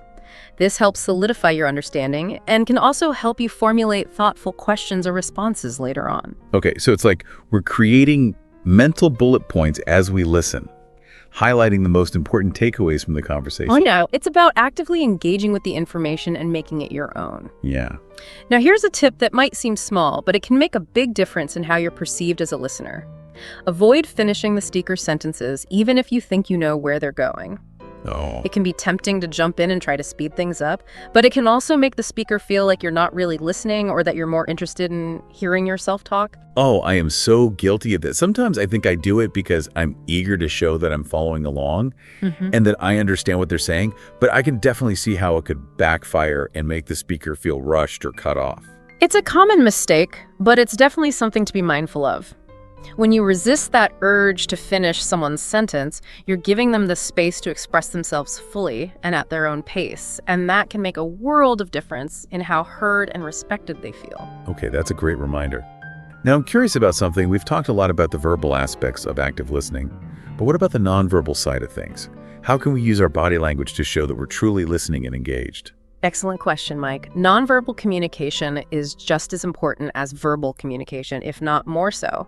It's often the key to building trust, conveying empathy, and creating a sense of connection with the speaker. So let's dive into some specific nonverbal techniques that can elevate your active listening game. Awesome. I'm ready to take notes. All right, here's a simple but powerful one. Make eye contact with the speaker. This shows that you're focused on them and interested in what they have to say. But a word of caution, don't stare them down. That can feel intimidating and unnatural. Yeah. Instead, aim for a comfortable and natural level of eye contact that shows you're present without being overbearing. So it's about finding that sweet spot where we're making eye contact enough to show we're engaged, but not so much that it feels creepy or uncomfortable. That's a great way to put it. It's about finding that balance that feels authentic and respectful for both of you. Now, here's another important nonverbal cue. Pay attention to your posture. Sit or stand up straight, but avoid being stiff or formal. Okay. Leaning forward slightly can show that you're interested and engaged, while leaning back can signal disinterest or boredom. And whatever you do, avoid crossing your arms. Got it. This can create a physical barrier between you and the speaker and make you seem closed-off or defensive. So it's about creating a welcoming and approachable presence with our body language, letting the speaker know that we're open to hearing what they have to say. Right. It's about creating that sense of safety and trust that allows for open and honest communication. Now, here's a tip that might seem small, but it can actually make a big difference in how you're perceived as a listener. Nod your head occasionally. This simple gesture can go a long way in showing the speaker that you're following along and understanding their message. Yeah. It's a nonverbal way of saying, "Yes, I'm with you," or "I hear you." It's like giving those little head nods of encouragement, like we're cheering the speaker on as they share their thoughts and feelings. Yes, exactly. It's a subtle but effective way to show that you're present and engaged. And while you're at it, don't forget to smile. A genuine smile can create a warm and inviting atmosphere and make the speaker feel more comfortable and at ease. But again, be authentic. Don't force a smile if it doesn't feel natural. A forced smile can actually have the opposite effect and make you seem insincere or dismissive.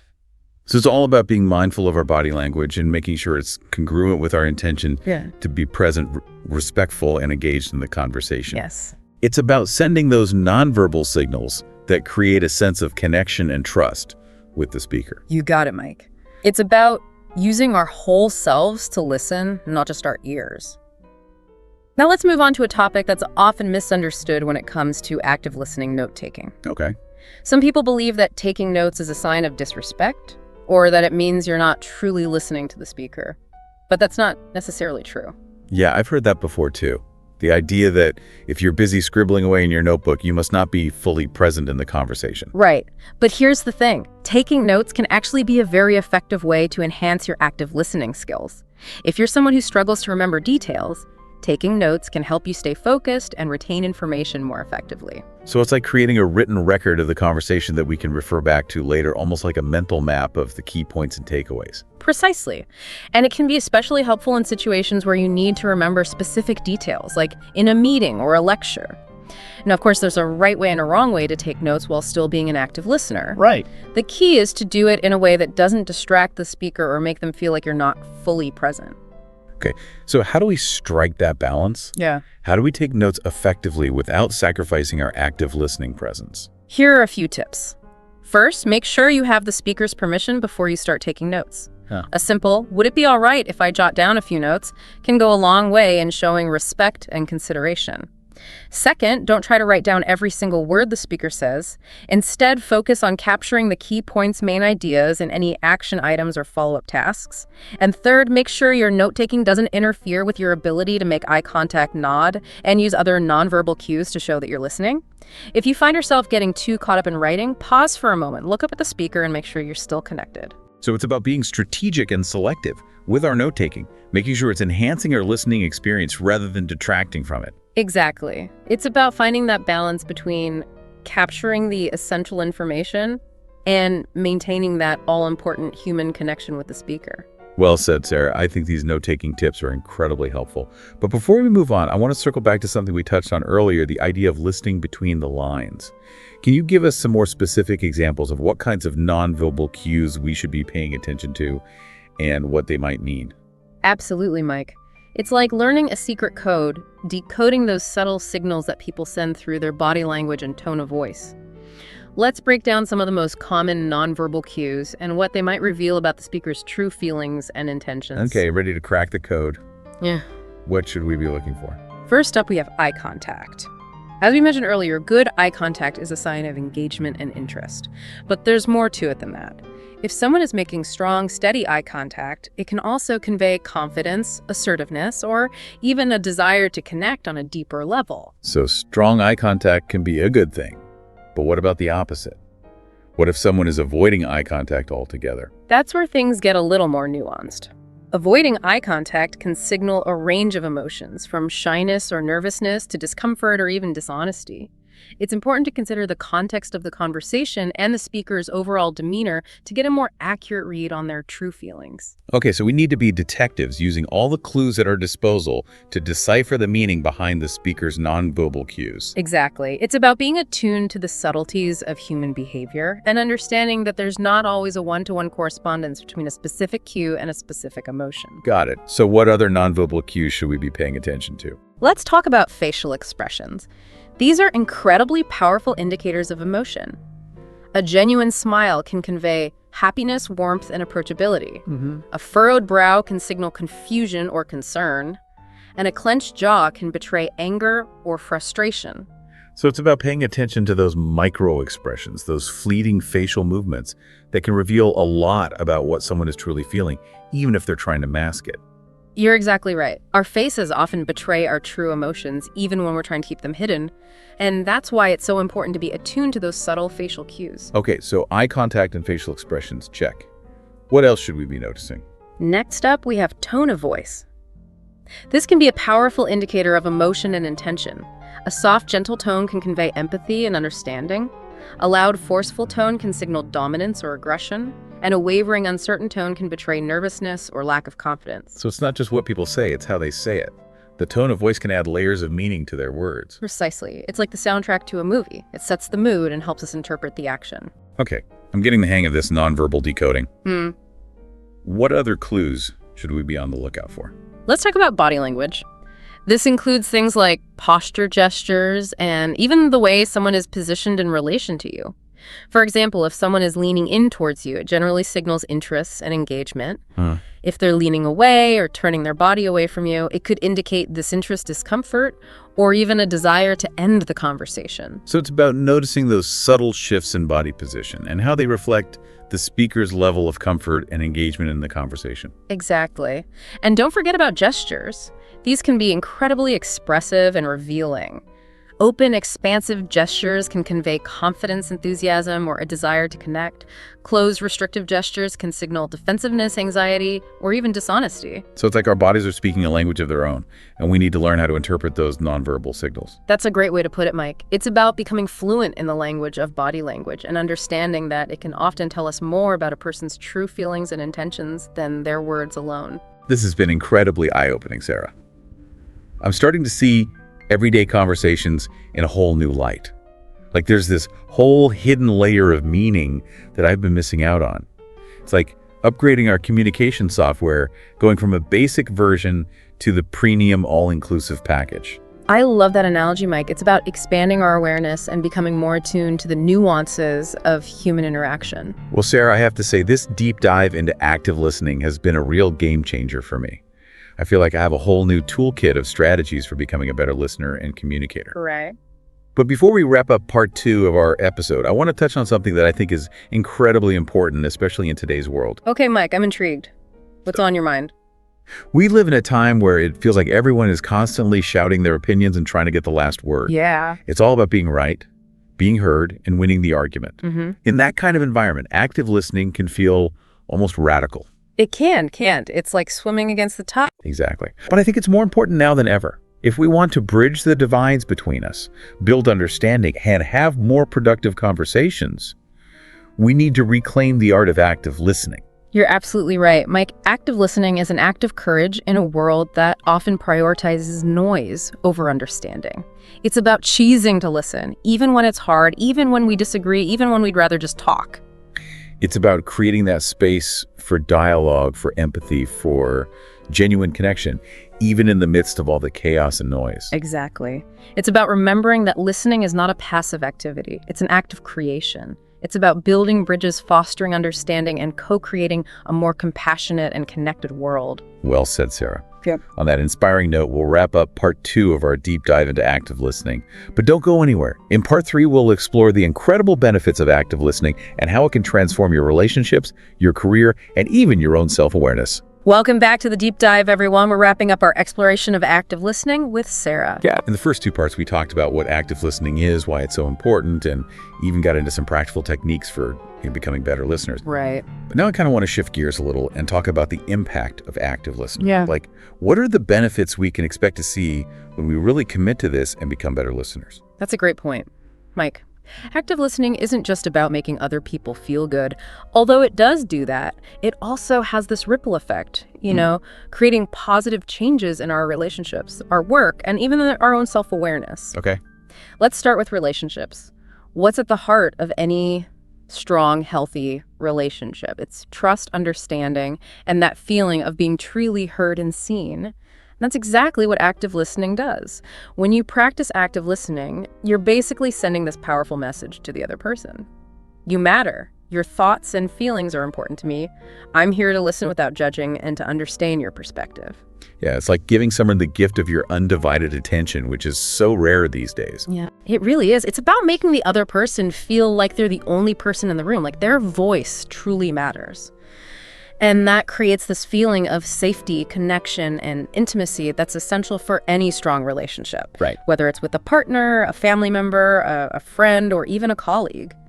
So active listening is like relationship superglue. It helps those bonds become stronger and more resilient.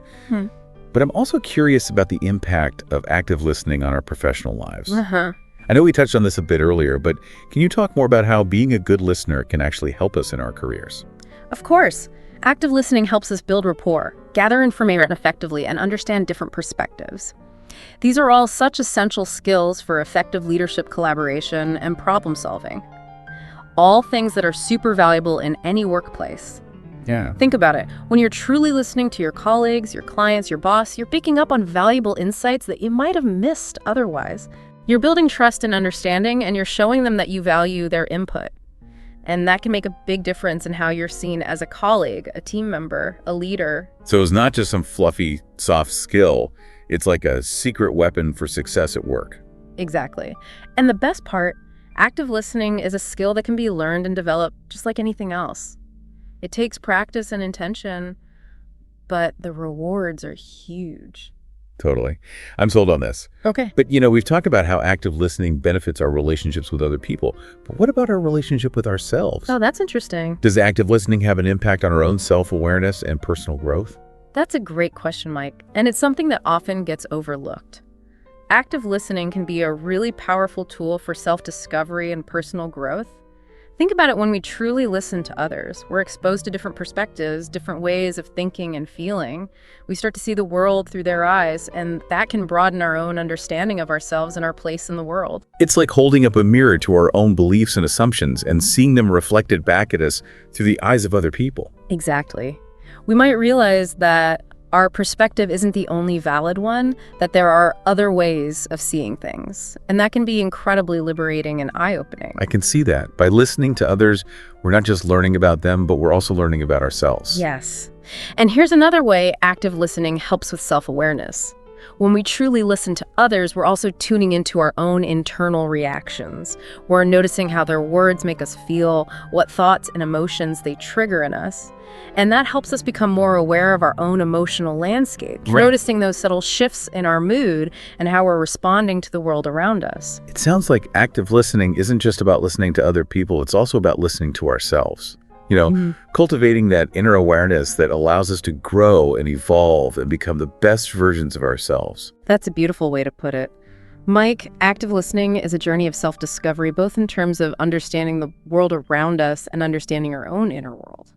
Well, Sarah, this has been an amazing deep dive into the world of active listening. I feel like I've gained a whole new understanding of just how powerful this skill is and how it can really transform our lives in so many ways. Me too, Mike. It's been such a pleasure exploring this with you, and I hope our listeners are feeling inspired to embark on their own active listening journeys. I'm sure they are, Sarah. Thanks so much for sharing your wisdom and insights with us today. And to our amazing listeners, thank you for joining us on this deep dive into active listening. We hope you learned some valuable tips and techniques that you can start using today to improve your communication, strengthen your relationships, and maybe even boost your career success. Don't forget to like, share, and subscribe to this YouTube channel for more communication tips and tricks. Thanks for tuning in. Hello and welcome to the Learn English Lab. I'm Mike, and I'm thrilled you could join us today for this deep dive into something pretty crucial, I think you'd agree, building new skills. You bet. And we've got Sarah here to share her expertise on how to navigate this crazy, always changing world where it feels like if you snooze, you lose when it comes to learning. It's so true. And it's interesting because it's not just about keeping up with the latest tech or whatever. It's really about personal growth, advancing your career and just overall staying engaged and confident in yourself. Okay, yeah, I see what you mean. So let's unpack that a little bit. What makes continuous learning, always trying to learn new things, so important in today's world? Well, for one thing, the job market is seriously competitive these days. For sure. I mean, there are always new technologies and approaches popping up, and the skills that were in high demand even a few years ago might be totally obsolete now. Yeah, I've definitely seen that happen myself. Remember when just knowing, basic HTML was this awesome skill, and now it's like, who doesn't know at least a little bit of HTML? It's almost as common as knowing how to use a stapler. You got it. And if we don't adapt, we risk being left behind. Missing out on new opportunities. Totally. Feeling stuck in our jobs, or even worst case scenario, finding ourselves without a job at all. So continuous learning is definitely not optional, wouldn't you say? It's essential. But where do we even start? How do we approach learning new things in a way that's not completely overwhelming and that'll actually help us get somewhere? Well, the good news is there's a whole bunch of options out there. Traditional stuff like on-the-job training or going to workshops can still be really valuable. Yeah, you're right. You get that structured learning environment and often direct feedback from people who really know their stuff. True. But those can be hard to fit in, with work and life and everything. Plus, sometimes they can be expensive. That's where those online platforms like Coursera or Udemy really shine, I think. Oh, for sure. They're super affordable, and you can learn at your own pace, which is great. Yeah, and it's remarkable how easy it is to access knowledge now, right? I mean, you can literally learn anything from anywhere. Yeah. And it's not just about watching videos or taking quizzes. Some of these platforms offer interactive exercises, real-world projects, and even online communities where you can connect with other people who are learning the same things. That community aspect is huge, I think. Learning by yourself can feel really isolating. But when you've got a group of people, even if it's just online, cheering you on and helping you through those tough spots, it makes a world of difference. Totally. It's like having a built-in support system to keep you motivated, answer your questions, and just make sure you're staying on track. And it's not just about those formal ways of learning either, right? Think about all the skills we pick up just by volunteering, reading articles or blog posts about our industry, going to conferences, even just spending a day shadowing someone at work can teach you a ton. So true. It's about being proactive and recognizing that learning opportunities are everywhere. Exactly. Just be curious, be open to new experiences, and you'll find a ton of ways to grow your skills. I actually taught myself sign language a while back, using mostly YouTube tutorials, believe it or not. Wow, that's awesome. It was surprisingly easy to pick up and really rewarding too. That's a great example of how accessible learning new skills can be nowadays. You don't necessarily need a fancy degree or an expensive course. It's more about having that drive to learn and finding the right resources. So we've talked about why continuous learning is important in some ways to go about it. But what about the actual skills, right? Like, which skills should we be focusing on? This is where it gets really interesting. It definitely does. Things are changing all the time, but there are a few key areas that are probably going to be in high demand for a while. Okay, I'm all ears. Tell us, what are those in-demand skills we should be adding to our toolkit for the future?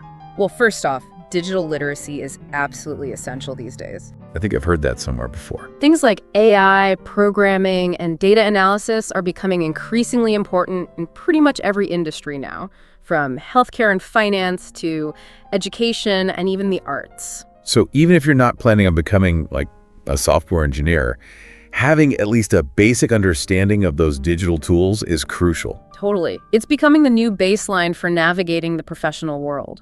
But it's not just about technical skills.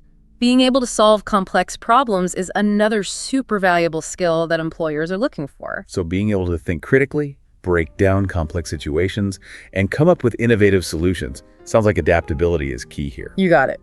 And this actually leads nicely into another crucial area, sales and marketing. Okay, interesting. In today's digital world, businesses need people who can connect with their customers online, build strong relationships, and tell stories that really resonate. So even if you're not in a traditional sales role, having those strong communication and persuasion skills is a major asset. Absolutely. And of course, we can't forget about the good old-fashioned interpersonal skills. Communication, leadership, and teamwork. These are sometimes called soft skills, but let me tell you, they're incredibly important for success in any field. I think we all know that one person who's a fantastic listener, who's super empathetic towards their colleagues, and who can handle even the trickiest conflicts with grace and calmness, those qualities are pure gold in any workplace, no matter what you do. You're so right. And I'd add one more to the mix: flexibility. This goes beyond simply being able to adapt to change. It's about being open to new ideas, willing to step outside your comfort zone, and viewing learning as a lifelong adventure. So it's not about reaching some kind of finish line. It's more about embracing that mindset of continuous growth and development. Exactly. It's exciting, for sure, but maybe a little intimidating too, right? It can be, but ultimately it's incredibly empowering to know that we have the power to shape our own futures by constantly investing in ourselves and learning new things. That's so true. I mean, it really is powerful. But I bet some people listening are thinking, okay, this all sounds great, but how do I actually make this happen? There's just so much information out there. It can feel totally overwhelming. Oh, definitely. It's easy to feel overwhelmed. A good place to start, I think, is by setting realistic goals. Don't try to learn everything at once or become an expert overnight. Right. So break down those big, ambitious goals into smaller, bite-sized pieces. Exactly. Think about learning a new language. You wouldn't expect to be fluent after just a couple of lessons, would you? No way. Takes time. Yeah. You start with the basics, build a solid foundation, and then gradually work your way up from there. That makes sense. And this is actually where finding a mentor can be super helpful. Yeah, mentor. Yeah, or just someone who's already mastered the skill you're trying to learn. Okay, yeah. They can give you personalized guidance, feedback, that kind of thing. And they can help you stay motivated and focused on your goals.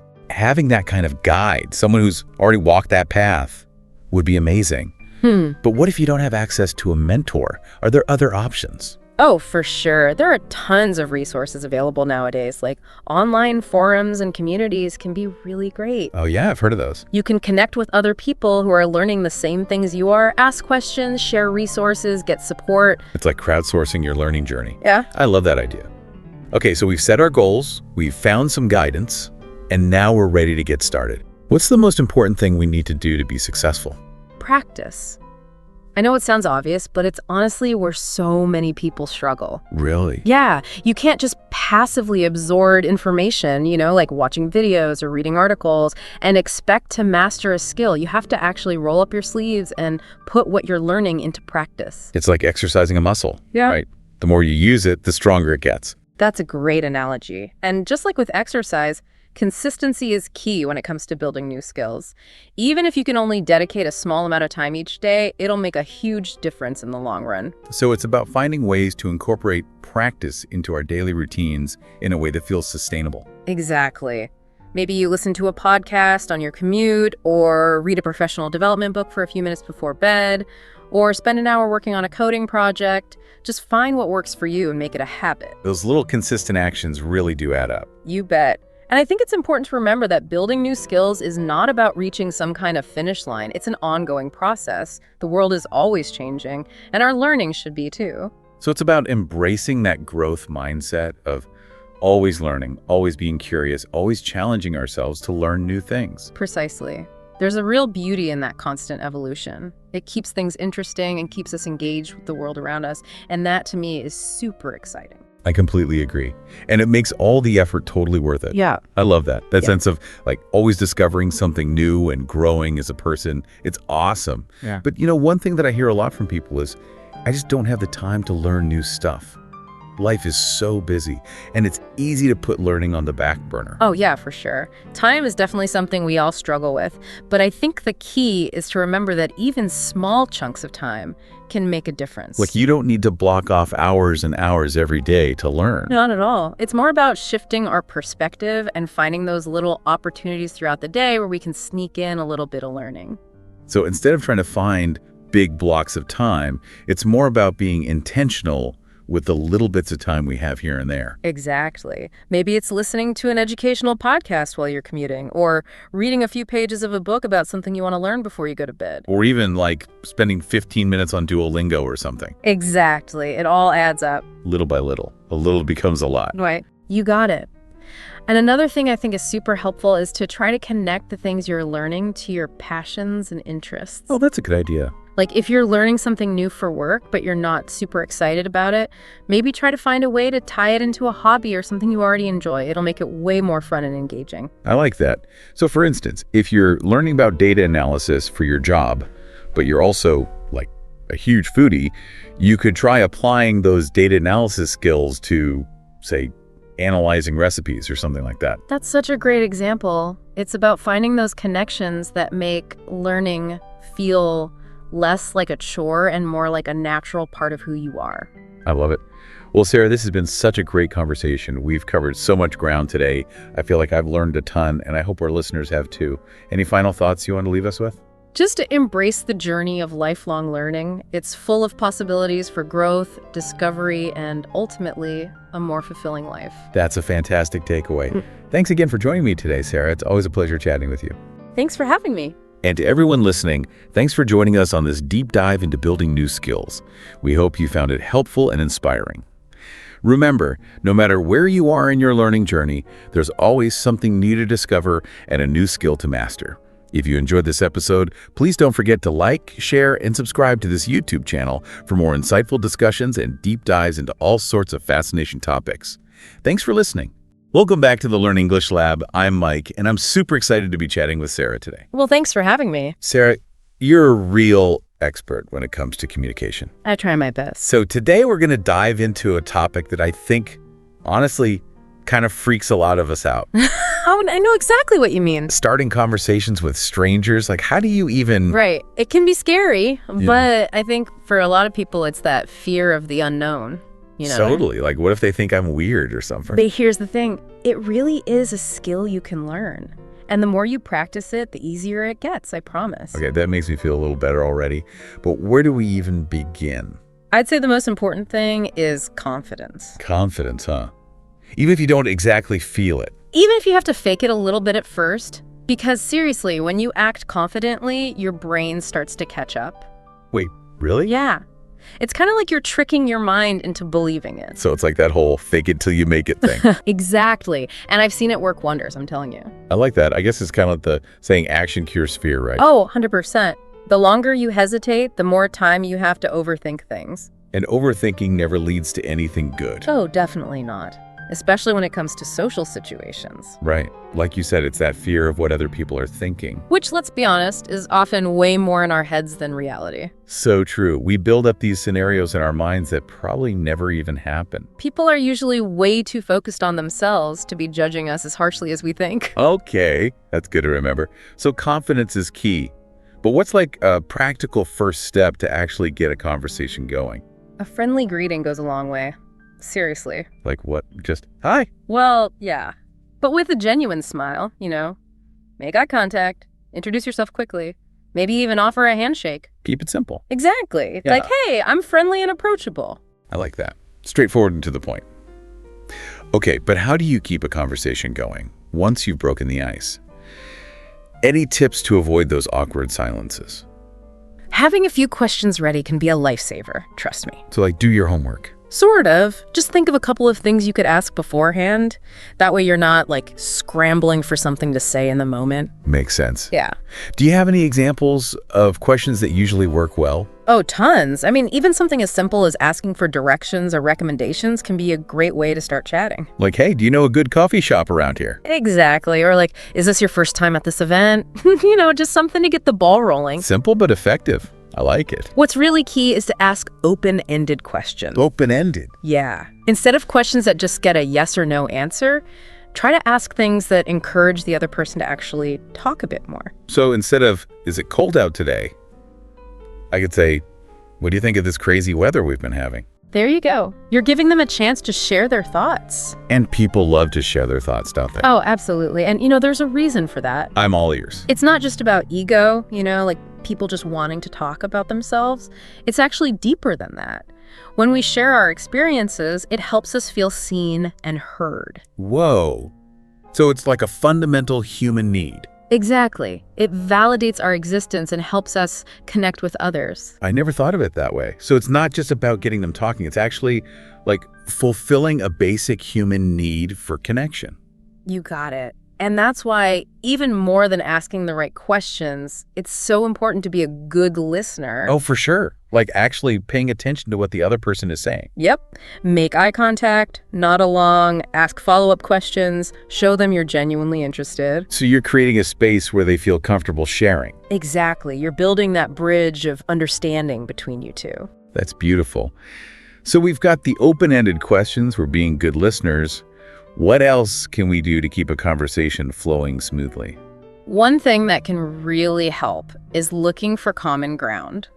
It's amazing how even something tiny can spark a connection and make a conversation feel more, comfortable.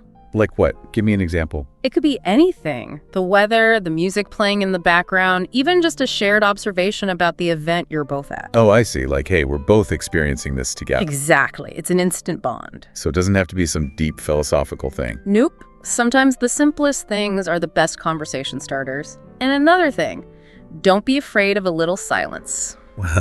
Silence. Yeah. It's okay if there's a pause every now and then. But isn't that like the ultimate awkward moment? Not necessarily. Sometimes people just need a moment to think, It can actually be a good thing. Like a chance to take a breath. Exactly. And don't put so much pressure on yourself to be perfect. It's a conversation, not a performance. Oh, that's a good point. I definitely get caught up in trying to say the right thing sometimes. We all do. But honestly, it's the imperfections that make conversations interesting. You know what? I think you're right. So embrace the awkward moments. Absolutely. And even if a conversation doesn't go perfectly, it's still a learning experience. Every interaction helps you get a little bit better for next time. So it's all about viewing those so-called failures as stepping stones to success. Yes. Think about it.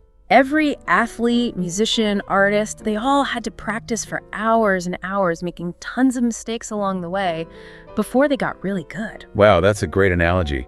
So we shouldn't beat ourselves up if every conversation isn't a home run. Exactly. Each interaction is valuable data. It helps you refine your approach and build your confidence over time. I'm really starting to see the power of this mindset shift. Instead of fearing failure, we can actually learn from it. Now you're getting it. And honestly, not every conversation has to be some deep, meaningful exchange. Some will be amazing, some will be a bit awkward, and that's okay. So the key is to just keep practicing and keep learning. Exactly. And have fun with it. That's the most important part. Speaking of making a good impression, have you found that compliments can be a good way to break the ice?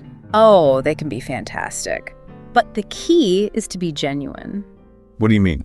Well, you want to avoid those generic compliments that could apply to anyone, you know?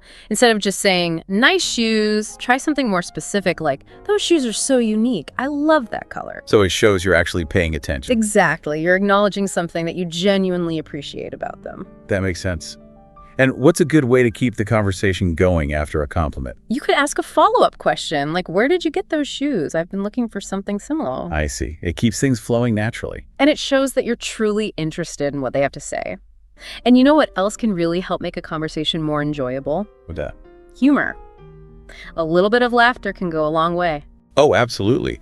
A well-placed joke or a funny observation can really lighten the mood. Totally. But of course, there's a fine line between being funny and being offensive. Right. You don't want to cross any lines. So be mindful of the context, the person you're talking to, their cultural background. You want to make sure the humor is appropriate for the situation. So read the room. Yeah. But even if you're not, like, a comedian, you can still use humor in subtle ways. A playful tone of voice, maybe a self-deprecating comment, even just laughing together at an awkward moment, those things can create a connection. I like that. It takes the pressure off. Exactly. Because at the end of the day, authenticity is key. People can spot a phony a mile away. Right. So just relax, be yourself, and let your natural charm shine through. This has been so insightful already, Sarah. You've given us so much to think about. I'm glad you think so. Before we wrap up part 1 of this deep dive, do you have any final words of wisdom for our listeners? You know, one thing that I think is super valuable when you're trying to start conversations is learning to read social cues. Social cues? Like, what do you mean? It's all about paying attention to the nonverbal signals people are sending, like their body language, their facial expressions, all that. So like being a human lie detector. Not exactly. It's more like tuning in to those unspoken messages that can tell you a lot about how someone is feeling.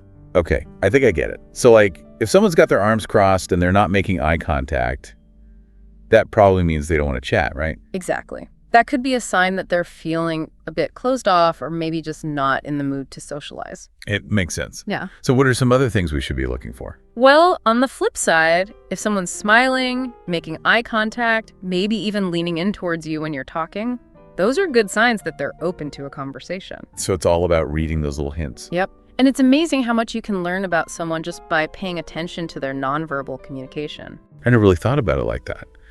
So reading social cues helps us figure out who to approach.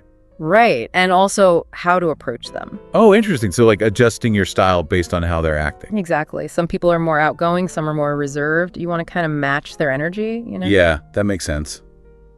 So if someone seems really shy, I probably shouldn't come on too strong, Red. Probably not. You want to be more gentle, maybe ask some open-ended questions to get them talking. And if someone's super chatty and energetic? Then you can be a bit more playful and energetic too. Just feel the vibe and go with it. Okay, I'm starting to see the bigger picture here. It's like being a social chameleon. In a way, yeah. It's all about being adaptable and reading the situation. This is great stuff, Sarah. Thanks, and remember, everyone's different, so there's no one-size-fits-all approach. Right. There's no magic formula. But the more you practice, the better you'll get at reading people and adjusting your style accordingly. And the less scary it'll feel, right? Because I think for a lot of people, it's that fear of the unknown that really holds them back. Oh, definitely. But you know what? Not every conversation has to be a masterpiece. Wait, really? Seriously, some will be great, some will be awkward, and that's totally normal. I guess it's like anything else in life. Exactly. You can't hit a home run every time. Okay, that makes me feel better. So even if a conversation doesn't go perfectly, it's not the end of the world. Nope.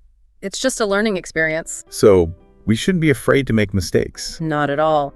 Embrace the stumbles, learn from them, and move on to the next conversation. I think that's a really important point, because I know I tend to overanalyze things after a conversation that didn't go well. We all do it, but honestly, the more you practice, the less you'll worry about those little slip-ups. I like that.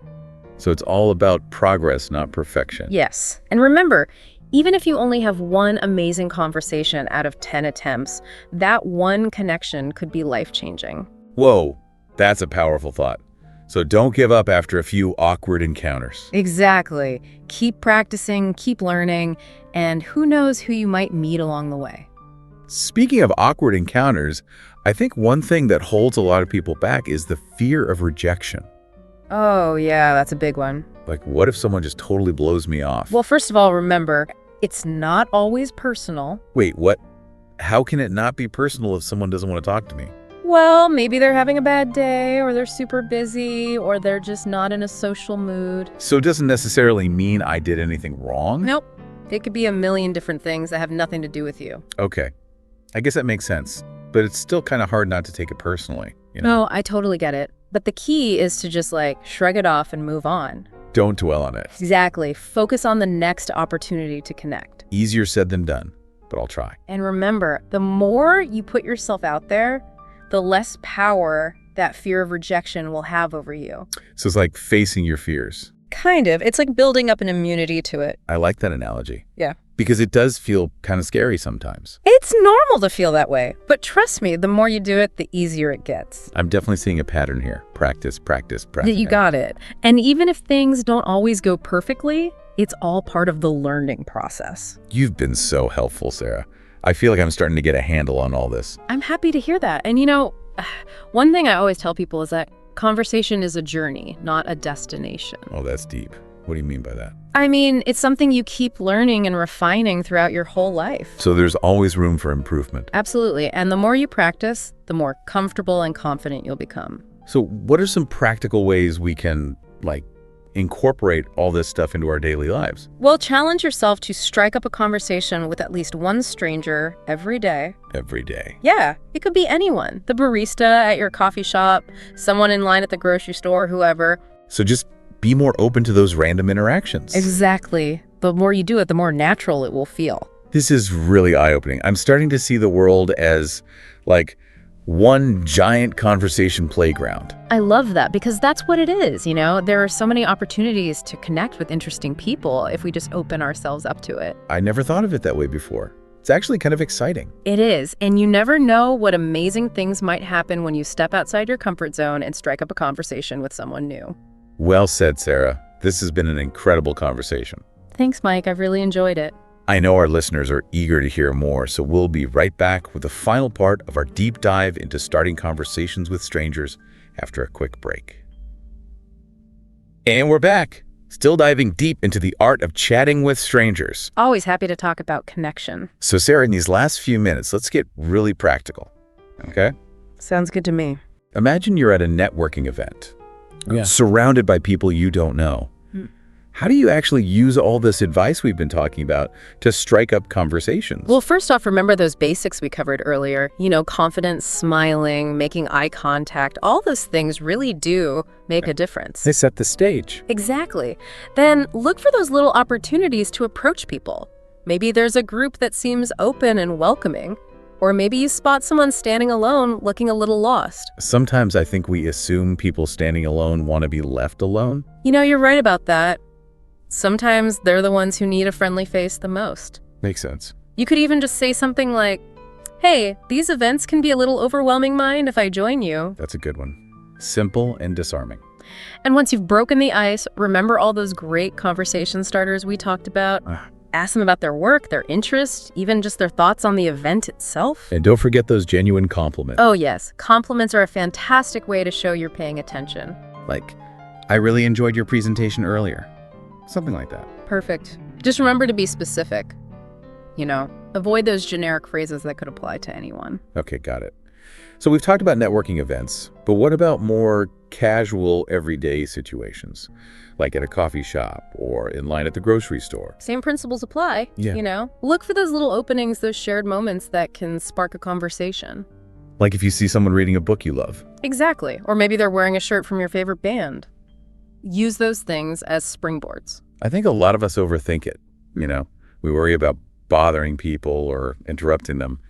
But honestly, most people are pretty open to a little friendly chat. I agree. I think we tend to underestimate how much people actually crave connection. It's all about taking that first step. Right. Exactly. And who knows what amazing conversations and connections are waiting out there. I love that, Sarah. Well, this has been such an enlightening conversation. Thank you so much for sharing your expertise with us. It's been my pleasure, Mike. Thanks for having me. And to all our amazing listeners out there, remember, practice makes progress. Don't be afraid to put yourselves out there. And most importantly, have fun with it. And if you're looking for a little challenge, try picking one tip from today's episode and commit to using it this week. You might be surprised at how easy and rewarding it can be to strike up conversations with new people. I love that challenge.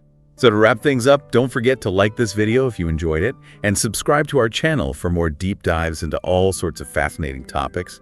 And be sure to share this episode with your friends so we can help spread the joy of connection far and wide. Thanks for joining us on the Learn English Lab. Keep those conversations flowing, and we'll see you next time. Hello and welcome to the Learn English Lab. I'm Mike, and today we're going deep on a topic I know is close to a lot of hearts out there. How to speak English without fear. We've got a fantastic expert with us, Sarah, who's got a ton of great insights to help us unlock our inner confident English speaker. Sarah, ready to jump in? Absolutely. This is such a big topic. It's wild how much fear can hold people back from really enjoying and using a language. You put in the time, right? Hours studying grammar, you're working on vocab, maybe even ate some English tests. But then when it comes to actually speaking, right, palms are sweaty, the words just won't come out. Our listeners out there, have you ever felt that way? Well, don't worry, you're not the only one. It's so common to feel nervous or scared when speaking English. Even for people who are pretty fluent, there's actually a name for it: xenoglossophobia, fear of speaking foreign languages. Xenoglossophobia, wow, that's a new one for me. But it's pretty interesting, right? Just knowing there's a word for it makes it feel more real. Yeah, and recognizing that fear is important. It can come out in all sorts of ways. Fear of messing up, fear of people judging your accent, fear of just freezing up mid-conversation. Yeah, totally. Even avoiding speaking situations altogether. We've all been there, right? I remember one time I was in London trying to order food, and I completely blanked on the word for fork. I ended up pointing and kind of mumbling about needing a stabby thing for my pasta. That's hilarious. It happens to all of us. It's easy to get caught up in trying to sound perfect, but fluency is about communication. So true. That's such an important takeaway for everyone listening. It's not about sounding exactly like a native speaker. It's about being able to express yourself, even if you make a few mistakes along the way. Exactly. And that's why it can be so helpful to start small. Rather than diving into the deep end, start by practicing with someone you're comfortable with, a friend, a family member, or even just talking to yourself.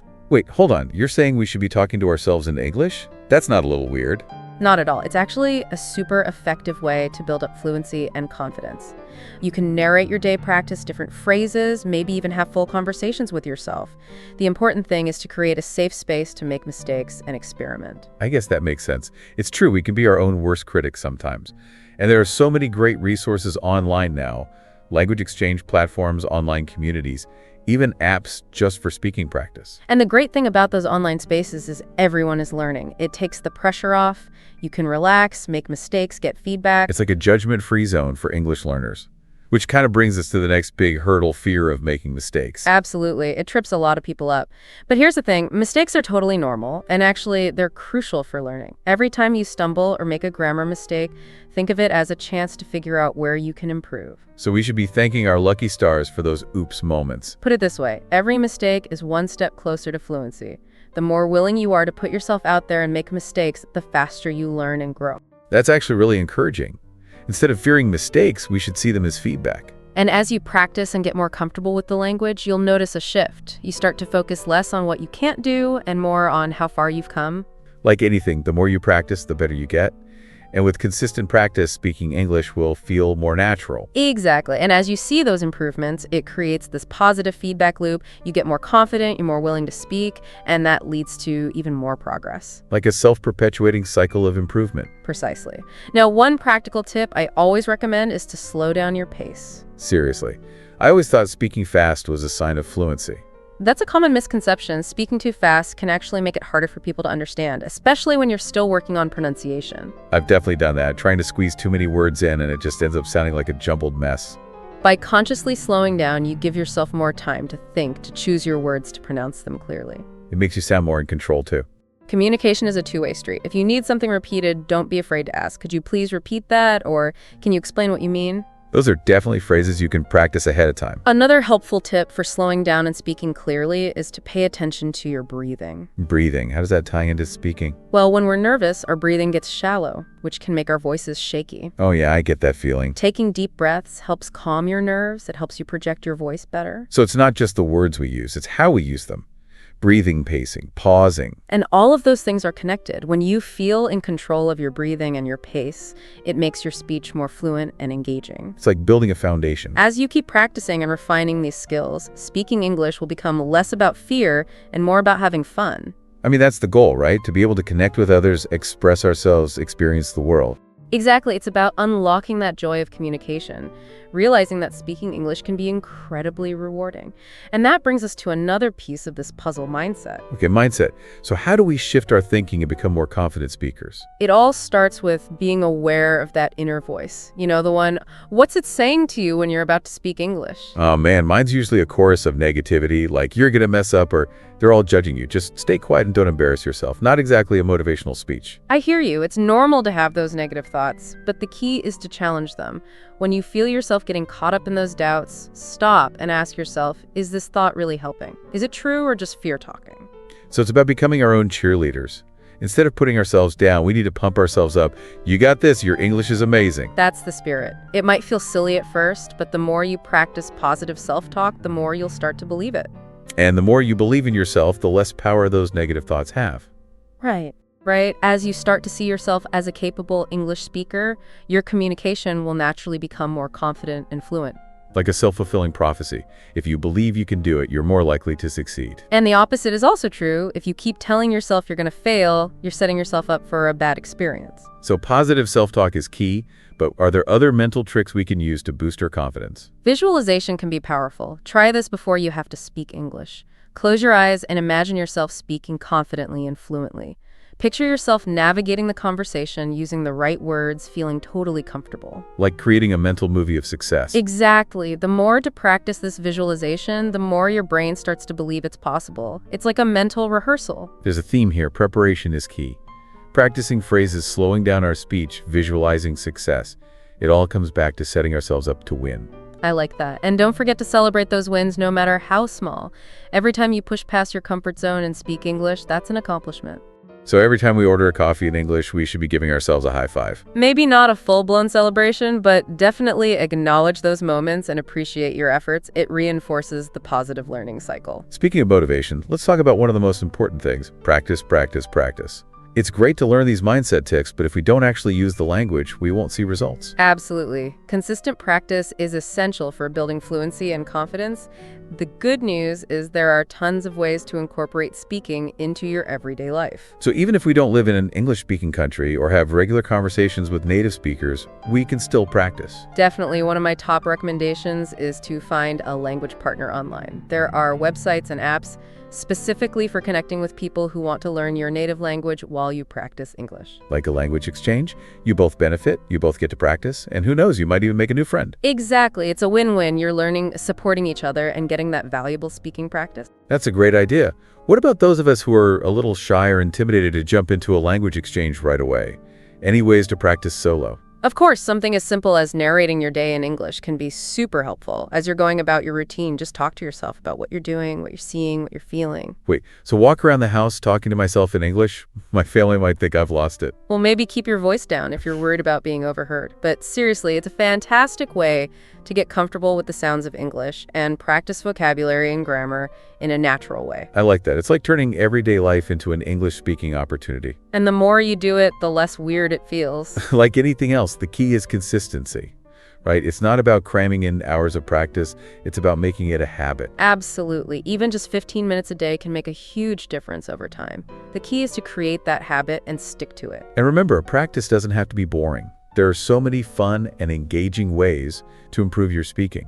For sure. Think about your interests and hobbies. Are there any podcasts, YouTube channels, or online communities related to those topics in English? That's a smart strategy. If you're passionate about something, it makes learning so much more enjoyable. You're not just studying English, you're immersing yourself in a topic you love. Immersion is so valuable. The more you surround yourself with the language, the more natural and effortless it becomes. I've heard watching movies and TV shows in English can help too.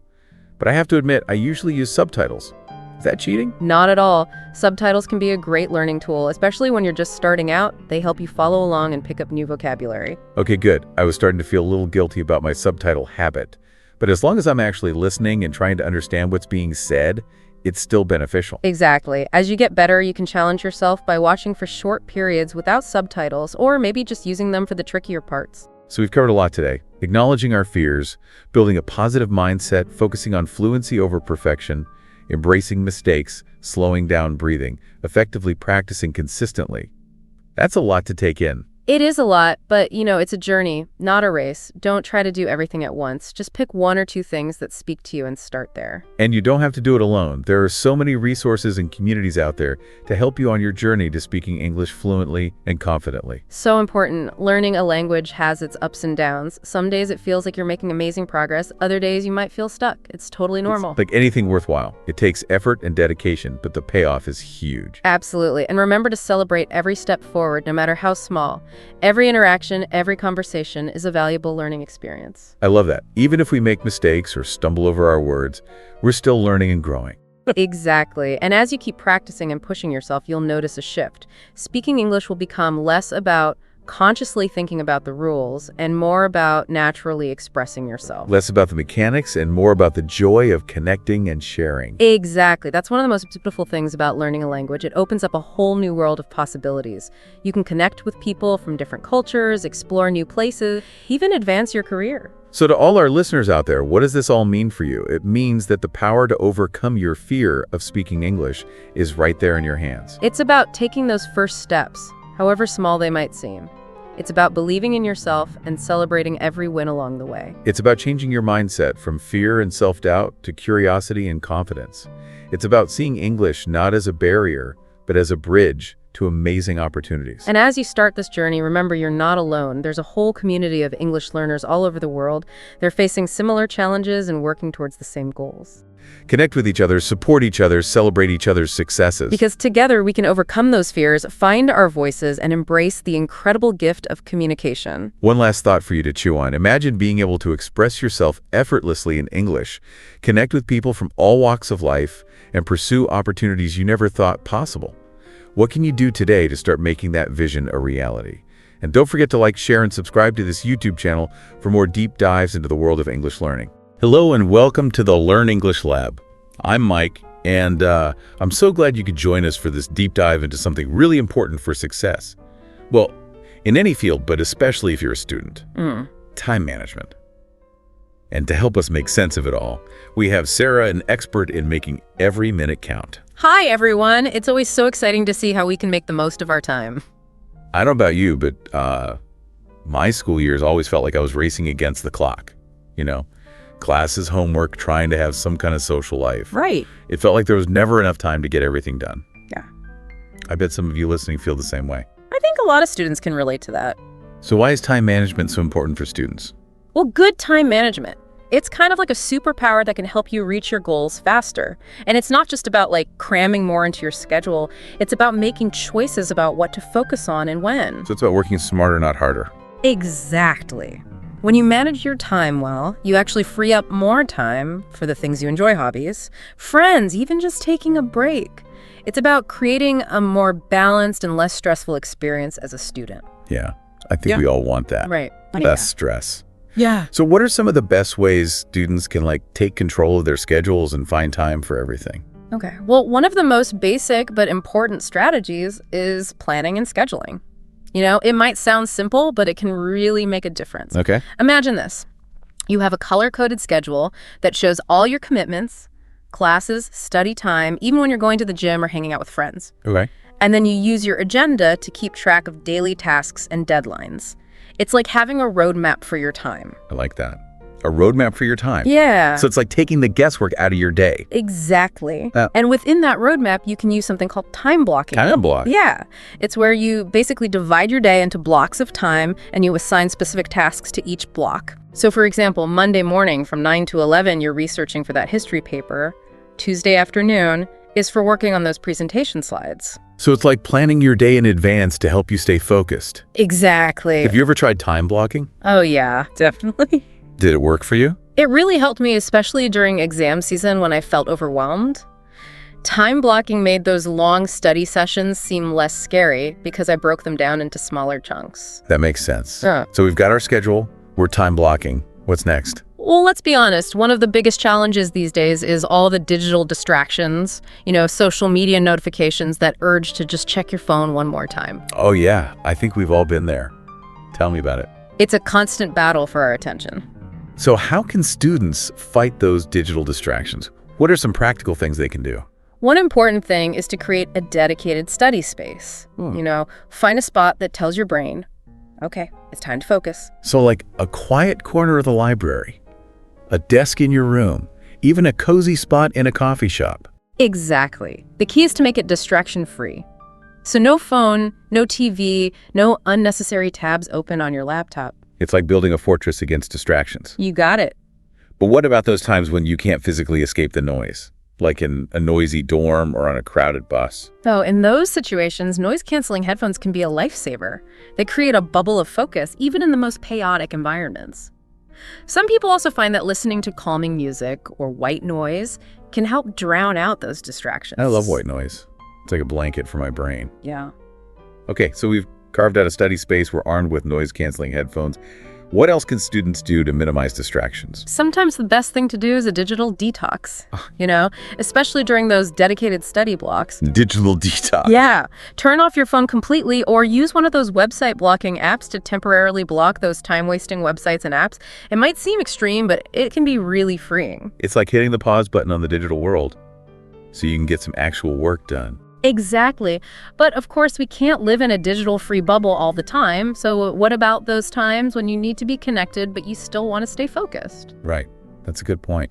Are there any strategies for that? Definitely. One thing is to be mindful of your notifications. Do you really need to see every email or social media update as it comes in? Probably not. Consider turning off those non-essential notifications during study time. And if you're working on your computer, try closing any unnecessary tabs or windows that might tempt you to stray from your work. This is about being more intentional with technology instead of letting it control our attention. Exactly. Okay, so we've created a haven for focus. We're battling those distractions. What's next on our time management adventure? Well, another challenge many students face is those big looming assignments, research papers, final exams. They can feel so overwhelming. Oh, I remember those. The procrastination monster would always show up whenever I had a big deadline. Right. So how can students conquer procrastination and tackle those big tasks without feeling completely overwhelmed? The key is to break those large assignments down into smaller, more manageable chunks. Instead of staring down a 10-page research paper, focus on writing one paragraph a day. Instead of cramming for an exam the night before, break the material into smaller sections and review them over time. It's like how do you eat an elephant? Yeah. One bite at a time. Exactly. Breaking it down makes it seem less scary and more doable. That's a great analogy. And each of those smaller bites can have its own mini deadline. This creates a sense of urgency and helps you stay on track. It's like building a staircase to success one step at a time. I like that. Speaking of tackling big challenges, have you ever heard of the eat that frog technique? I have. It's a great way to overcome procrastination. Yeah. The idea is to tackle your most challenging or dreaded task first thing in the morning. It's like ripping off the Band-Aid. Yeah. Get that big, scary task out of the way. Then you could approach the rest of the day feeling accomplished and less stressed. Exactly. And once you've eaten that frog, everything else seems easier in comparison. Okay, so we're getting things done, we're managing our time, but we're also working smarter, not harder, right? Exactly. Working smarter, not harder is all about maximizing your efficiency and effectiveness.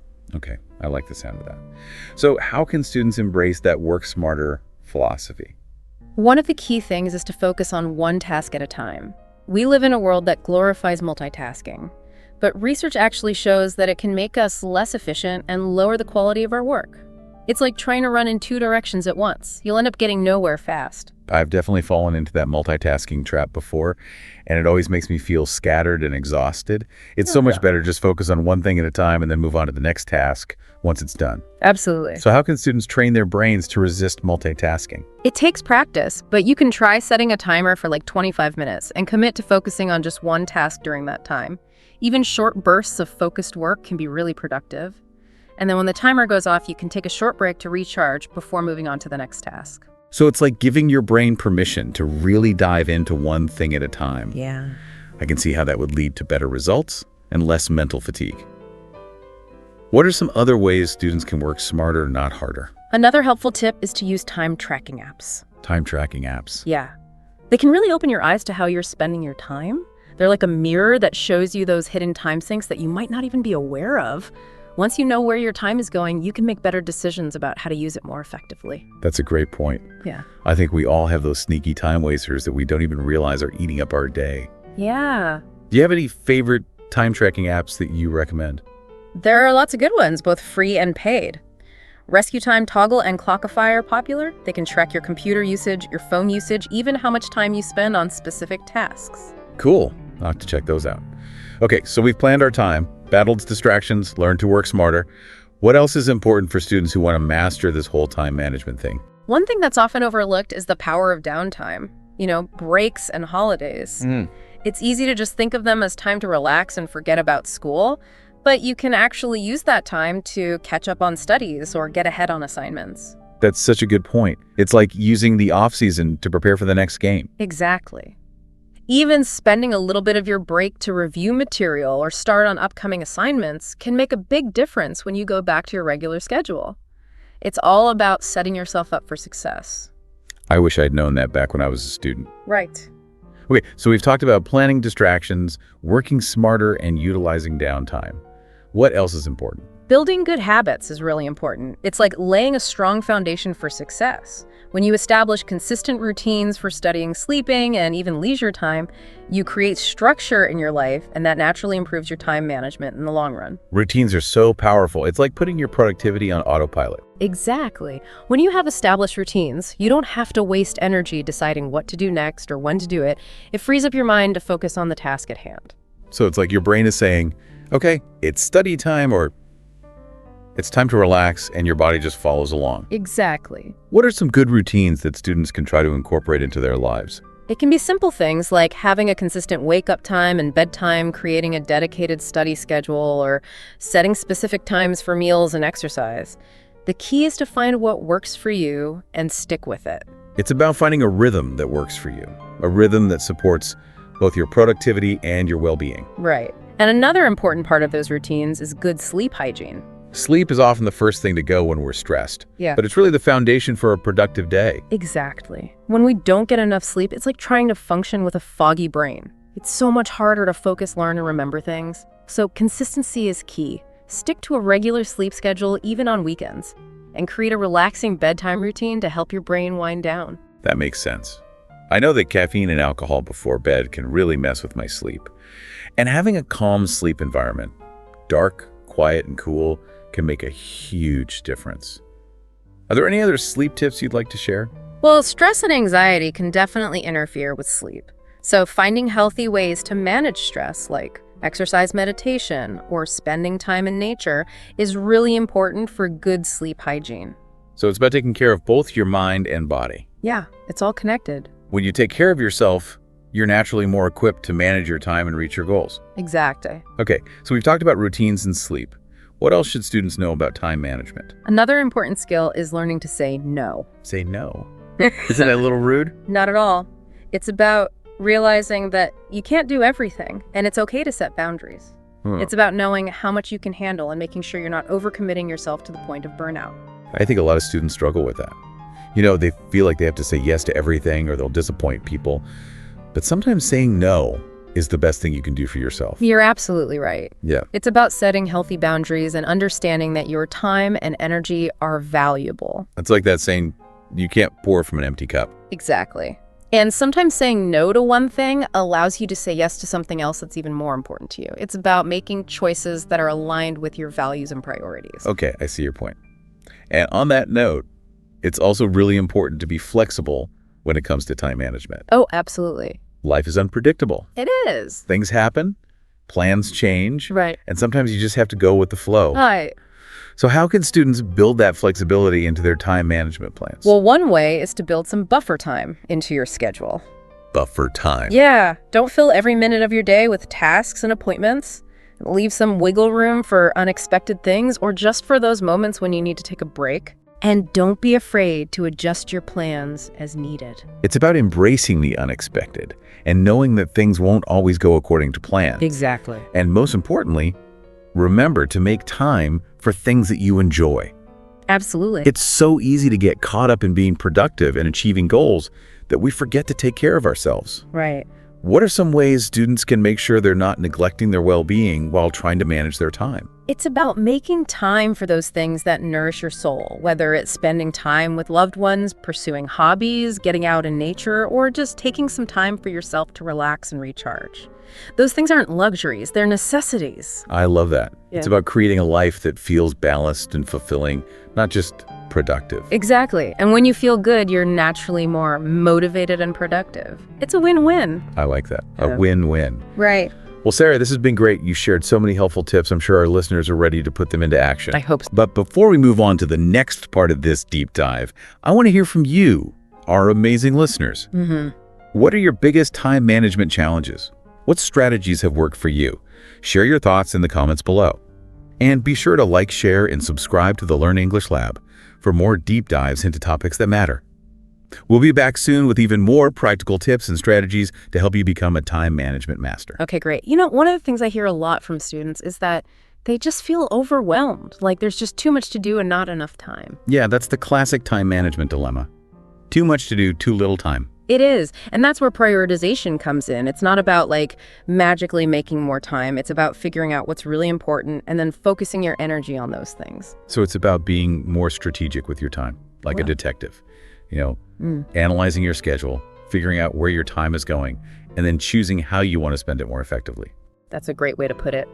And there's a tool that can be really helpful for that kind of detective work. It's called the Eisenhower Matrix. Have you heard of it? Yeah, it's a way to decide what tasks are most important by looking at how urgent they are and how important they are. I like to think of it as a way to visualize your to-do list. So you can see which tasks need to be done right away, which ones you can schedule for later, and which ones you can maybe delegate or even get rid of altogether. I love that. Visualizing your to-do list, it really helps you see what deserves your time and energy. So let's say a student is feeling super stressed because they have exams and assignments and extracurricular activities all happening at the same time. How could they use this Eisenhower matrix to prioritize everything and get a handle on their workload? Okay, well, first they would write down every single task and commitment they have. Then, using the matrix, they'd categorize each task based on whether it's urgent and important or urgent but not important, or important but not urgent, or maybe not even urgent or important at all. Okay, so let's break that down a bit. What are some examples of those different types of tasks? Sure. An urgent and important task would be like a paper that's due tomorrow or studying for an exam next week. You know, those are things you need to do right away. Yeah, those are the drop everything and do this now kind of tasks. What about urgent but not important? Those might be things like answering emails that aren't super important or going to meetings that could have just been an email. You know, they seem urgent, but they might not really help you reach your goals. So it's about figuring out which urgent tasks are actually important and which ones you can push back on. Exactly. And then you have the tasks that are important but not urgent. So maybe working on a long-term project, planning for the future, or learning a new skill. Those are the ones that are easy to put off because they don't have an immediate deadline. But they're the things that can make a big difference in your life in the long run. You got it. Oh, wow. And then finally, you have those tasks that are neither urgent nor important. Things like scrolling through social media, watching mindless TV, or getting caught up in drama. Those are the real-time wasters. Yeah, those are the ones we got to cut out. Exactly. So by using the Eisenhower matrix, students can start to see their workload more clearly and make better choices about what to focus on and what to let go of. I like how this tool can help you take control of your schedule and make choices that support your goals and priorities. It's like having a personal time management coach. It is. So we've talked about prioritizing and using the Eisenhower matrix. What else can help students manage that feeling of being overwhelmed and make the most of their time. Well, sometimes the best thing you can do is just say no. Wait, say no. Isn't that a bit rude? Not really. It's about realizing that you can't do everything, and it's okay to set boundaries for yourself. It's about knowing your limits and not taking on so much that you burn yourself out. Yeah, I think it's a tough one for a lot of students. They want to do everything and please everyone, but sometimes saying no to one thing means you can say yes to something else that's even more important to you. You're absolutely right. And it's not just about saying no to other people. It's also about saying no to those pressures you put on yourself. You know, that pressure to be perfect or to do everything at once. Yeah, that's so important to remember. It's about progress, not perfection. I love that progress, not perfection. It takes the pressure off and helps you enjoy the process. Exactly. So learning to say no is really important for managing your time and avoiding burnout. It's about taking care of yourself and making sure you're not spreading yourself too thin. So it's about stepping back, looking at what you're committed to, and making sure it lines up with what you value and what you want to achieve. It's about being intentional with your time and energy instead of just reacting to everything that comes your way. Exactly. And along with saying no, it's also important to embrace balance. Balance. Yeah. That elusive thing we all want. I know, right? But really finding that balance between being productive and taking care of yourself, it can be really hard, especially for students who have so much going on. What are your thoughts on finding that balance? Well, for me, it's about recognizing that we're not robots. You know, we need time to recharge, to connect with people, to do things that bring us joy and make us feel inspired. It's about creating a life that feels good and not just busy.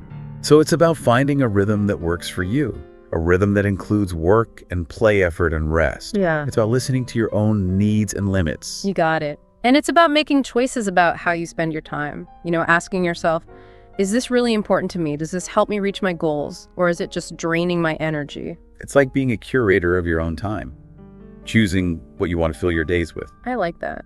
It's about being mindful and making choices instead of just letting things happen. So we've covered prioritizing, saying no, and finding balance. What other time management secrets are you willing to share? Let's talk about downtime. I know it seems like the opposite of time management. Yeah, how can taking a break help you manage your time better? Well, think of it like this. When you're always go, go, go and pushing yourself to the limit, your brain gets tired. It's like a muscle that gets overworked. It needs time to rest and recover. It's like running a marathon without stopping for water. You're going to hit a wall eventually. Exactly. Downtime gives your brain a chance to rest, so you can come back to your work feeling refreshed and energized. So it's not just about working harder, it's about working smarter by taking breaks. Exactly. And when you take a break, make sure you really disconnect. Get away from screens, get some fresh air, move your body, do something that makes you happy and helps you relax. So it's about giving your mind and body a chance to recharge. Yeah. And when you come back to your work, you'll be more focused and productive. Exactly. So downtime isn't a luxury. It's essential for anyone who wants to do their best work and have a good balance in their life. It is. It's an investment in yourself. I love how you've changed the way we think about downtime. It's not about being lazy.